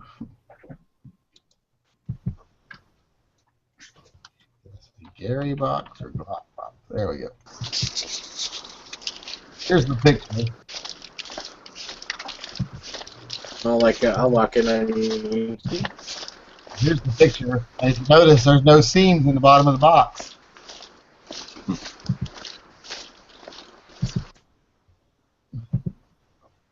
That's all Photoshop. Mm-hmm. And if you pay close attention, I made one really big mistake when I photoshopped it. You see the dark line at the bottom lip of the box right there? Yeah. That's just the shadow down in the box from my flash, but I thought it was the actual side of the box, so I have where the barrel folds under it. That should have continued into the shadow, but it didn't. And I was like, by the time I noticed it, I was like, fuck it. People are going to know it's a Photoshop anyway, so why bother? But then people didn't know it was a Photoshop. What are you wearing on your feet? Huh? What is that on top of your feet? His My pants. It's a robe. robe. Oh, roll. The video, I was in my robe when the package arrived.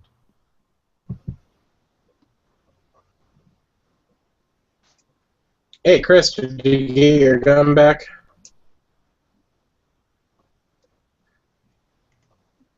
I think he's muted. Yankee, did you get my dummy rounds?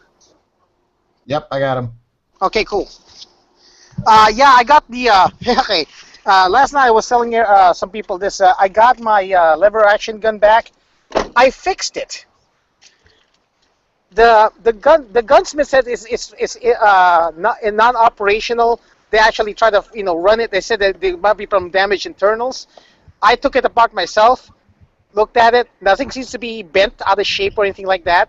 Put it back together and it's running smooth again.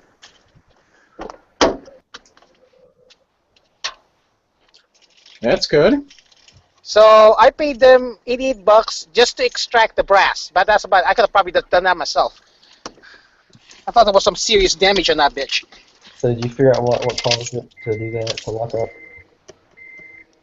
What's that?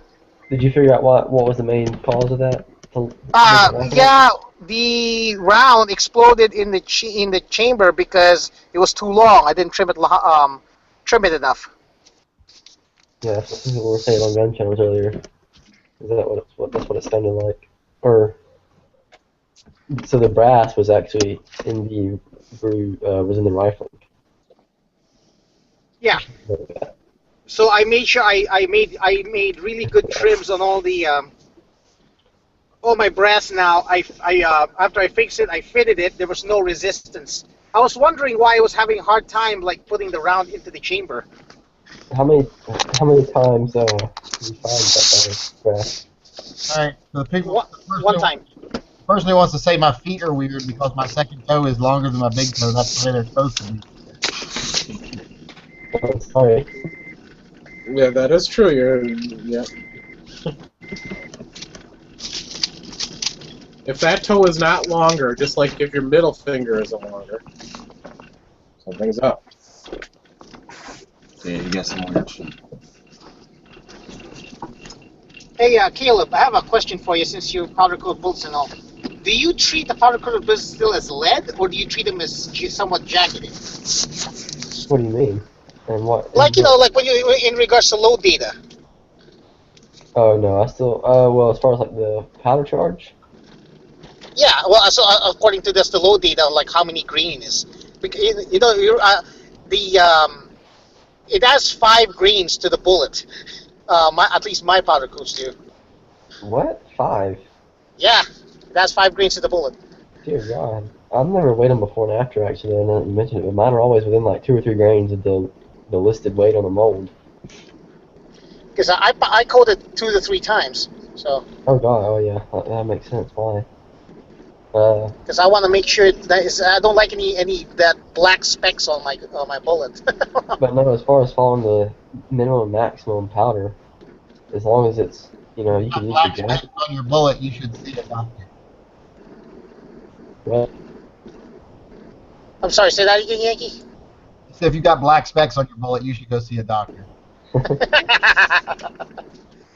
the powder data, the only reason the maximum for lead bullets is lower than the jacket is because they're not meant to fire that fast because you get poor results like leading and stuff. It has nothing to do with it being for safety as far as I know. So I just look at the. Okay. I know I use the same bullet weight though. You definitely want to stick to the same. Powder charge. Yeah, or set the same. If you're shooting a 147 grain bullet and it's lead cast, you want to use 147 grain for full metal jacket. You don't want to use something different weight. I guess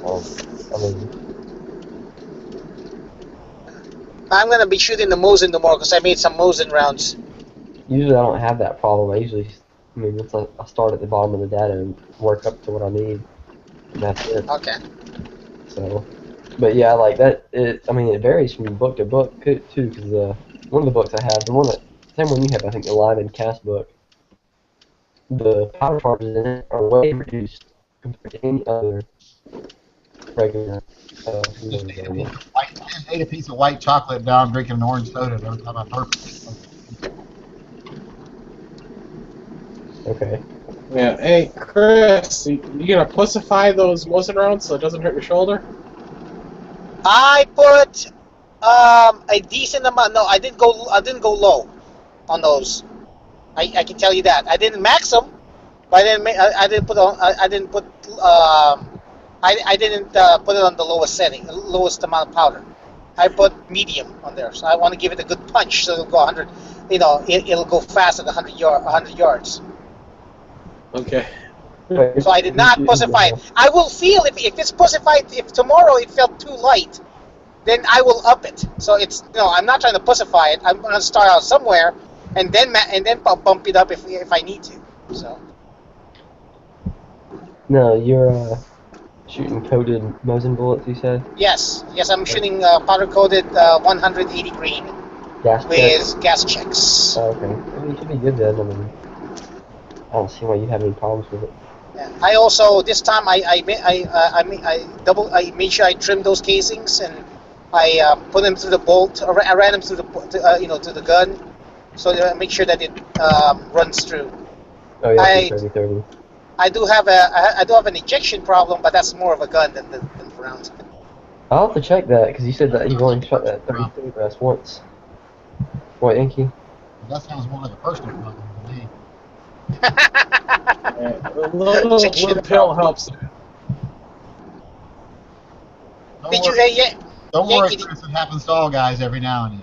Oh, I get that a lot too. So I know.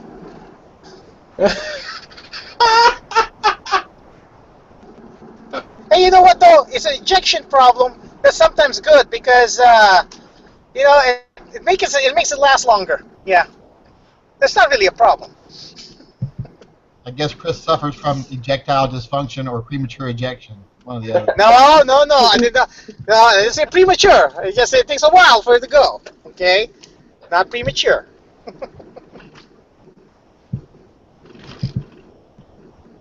Yankee, did you ever get that file played on your son's computer?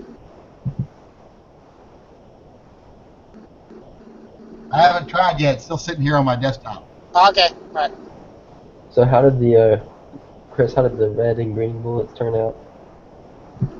With Ice Yankee, the green one came out fine, I think, and the red one, of course, is usually fine. So, Yankee, do they look good? Do they look good for your video?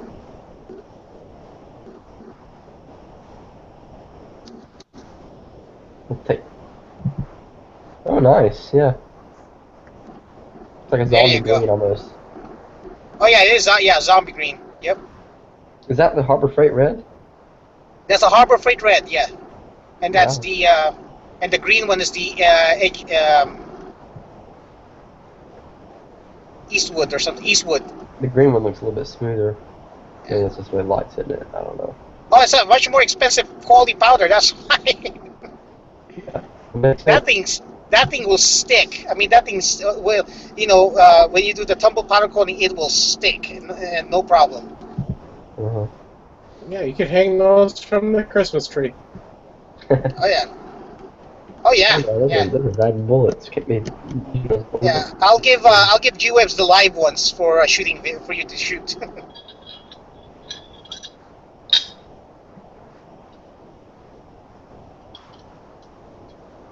I just came up with an idea. Too late for this year's Christmas season, but Chris, if you start now, you can make those and sell dummy What? rounds as Christmas ornaments. And it makes Sell sense. dummy rounds as Christmas ornaments. Since they don't have any primers in them, you can really easily put a hook in them and put them on.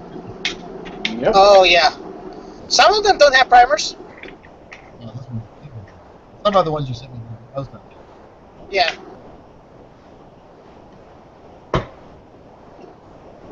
Yeah, I can. What do you call this? I can rival Huck. Huck does stones though, and I'll just do powder coated lead. Yep, and then you can do the candy cane pattern and make them really decorative. That'd be difficult. I guess you'd have to use glue or some kind of tape. Oh yeah. Yeah. It's hard to do that. It's hard to do a candy cane pattern. I didn't say it would be easy. I just gave you a business idea. Can't wait to go home. I am actually gonna get drunk tonight. So What, on eggnog? No. Sake. no hard lemonade. Mike's hard Like lemonade. hard lemonade? Yep. I Yep. think I would have went with the eggnog. It's manlier. You know, Wait. Chris, is it Mike's pink hard lemonade? No, it's just Mike's Okay. hard lemonade. I ain't doing no fucking pink. I was looking for some hard cider, some just apple cider. it's just some pink lemonade that he left out in the sun for a couple of days. You know how bad that would taste if you leave a freaking alcohol in the sun? Shit. That would mess that up. I ain't gonna do that. You keep alcohol away from direct sunlight. You still finding gunpowder okay there, Chris? I haven't shopped anywhere. I haven't even touched any of my recent hauls. But I'm still finding some of the powder. Actually, you know what? Here's what's funny. Cabela's. Every time I go to Cabela's, sometimes I feel like they gave up on powders because the shelf will be empty, and the next day there'll be some powders there. But I will never get that lucky again for pistol powder. I will never get that same luck I did when I went to Sportsman's Warehouse and got some pistol powder there. 42, Hey, did you try the that commercial powder yet? I tried the other commercial powder that I have, but I have not tried the number 5 yet. Well, how was the other one, number one? The other one's good. The other one's very good. That's going to be my... I use that for my 38 specials. I'm going to be using that for 38 specials from now on. It's a flake powder, right? Like the... Yeah, it's a flake powder. Yeah, it's a gray flake powder. It's called Wholesale CSB1. about it. Yeah, it's called Maxim CSB1, which is the same family as the CSB5 or commercial number 5. Yeah, the only thing I don't like about it is the flake powder. Flake powder doesn't meter as well sometimes. I mean, it just depends on powder to powder. I make sure I measure it, like on I put it on the dispenser,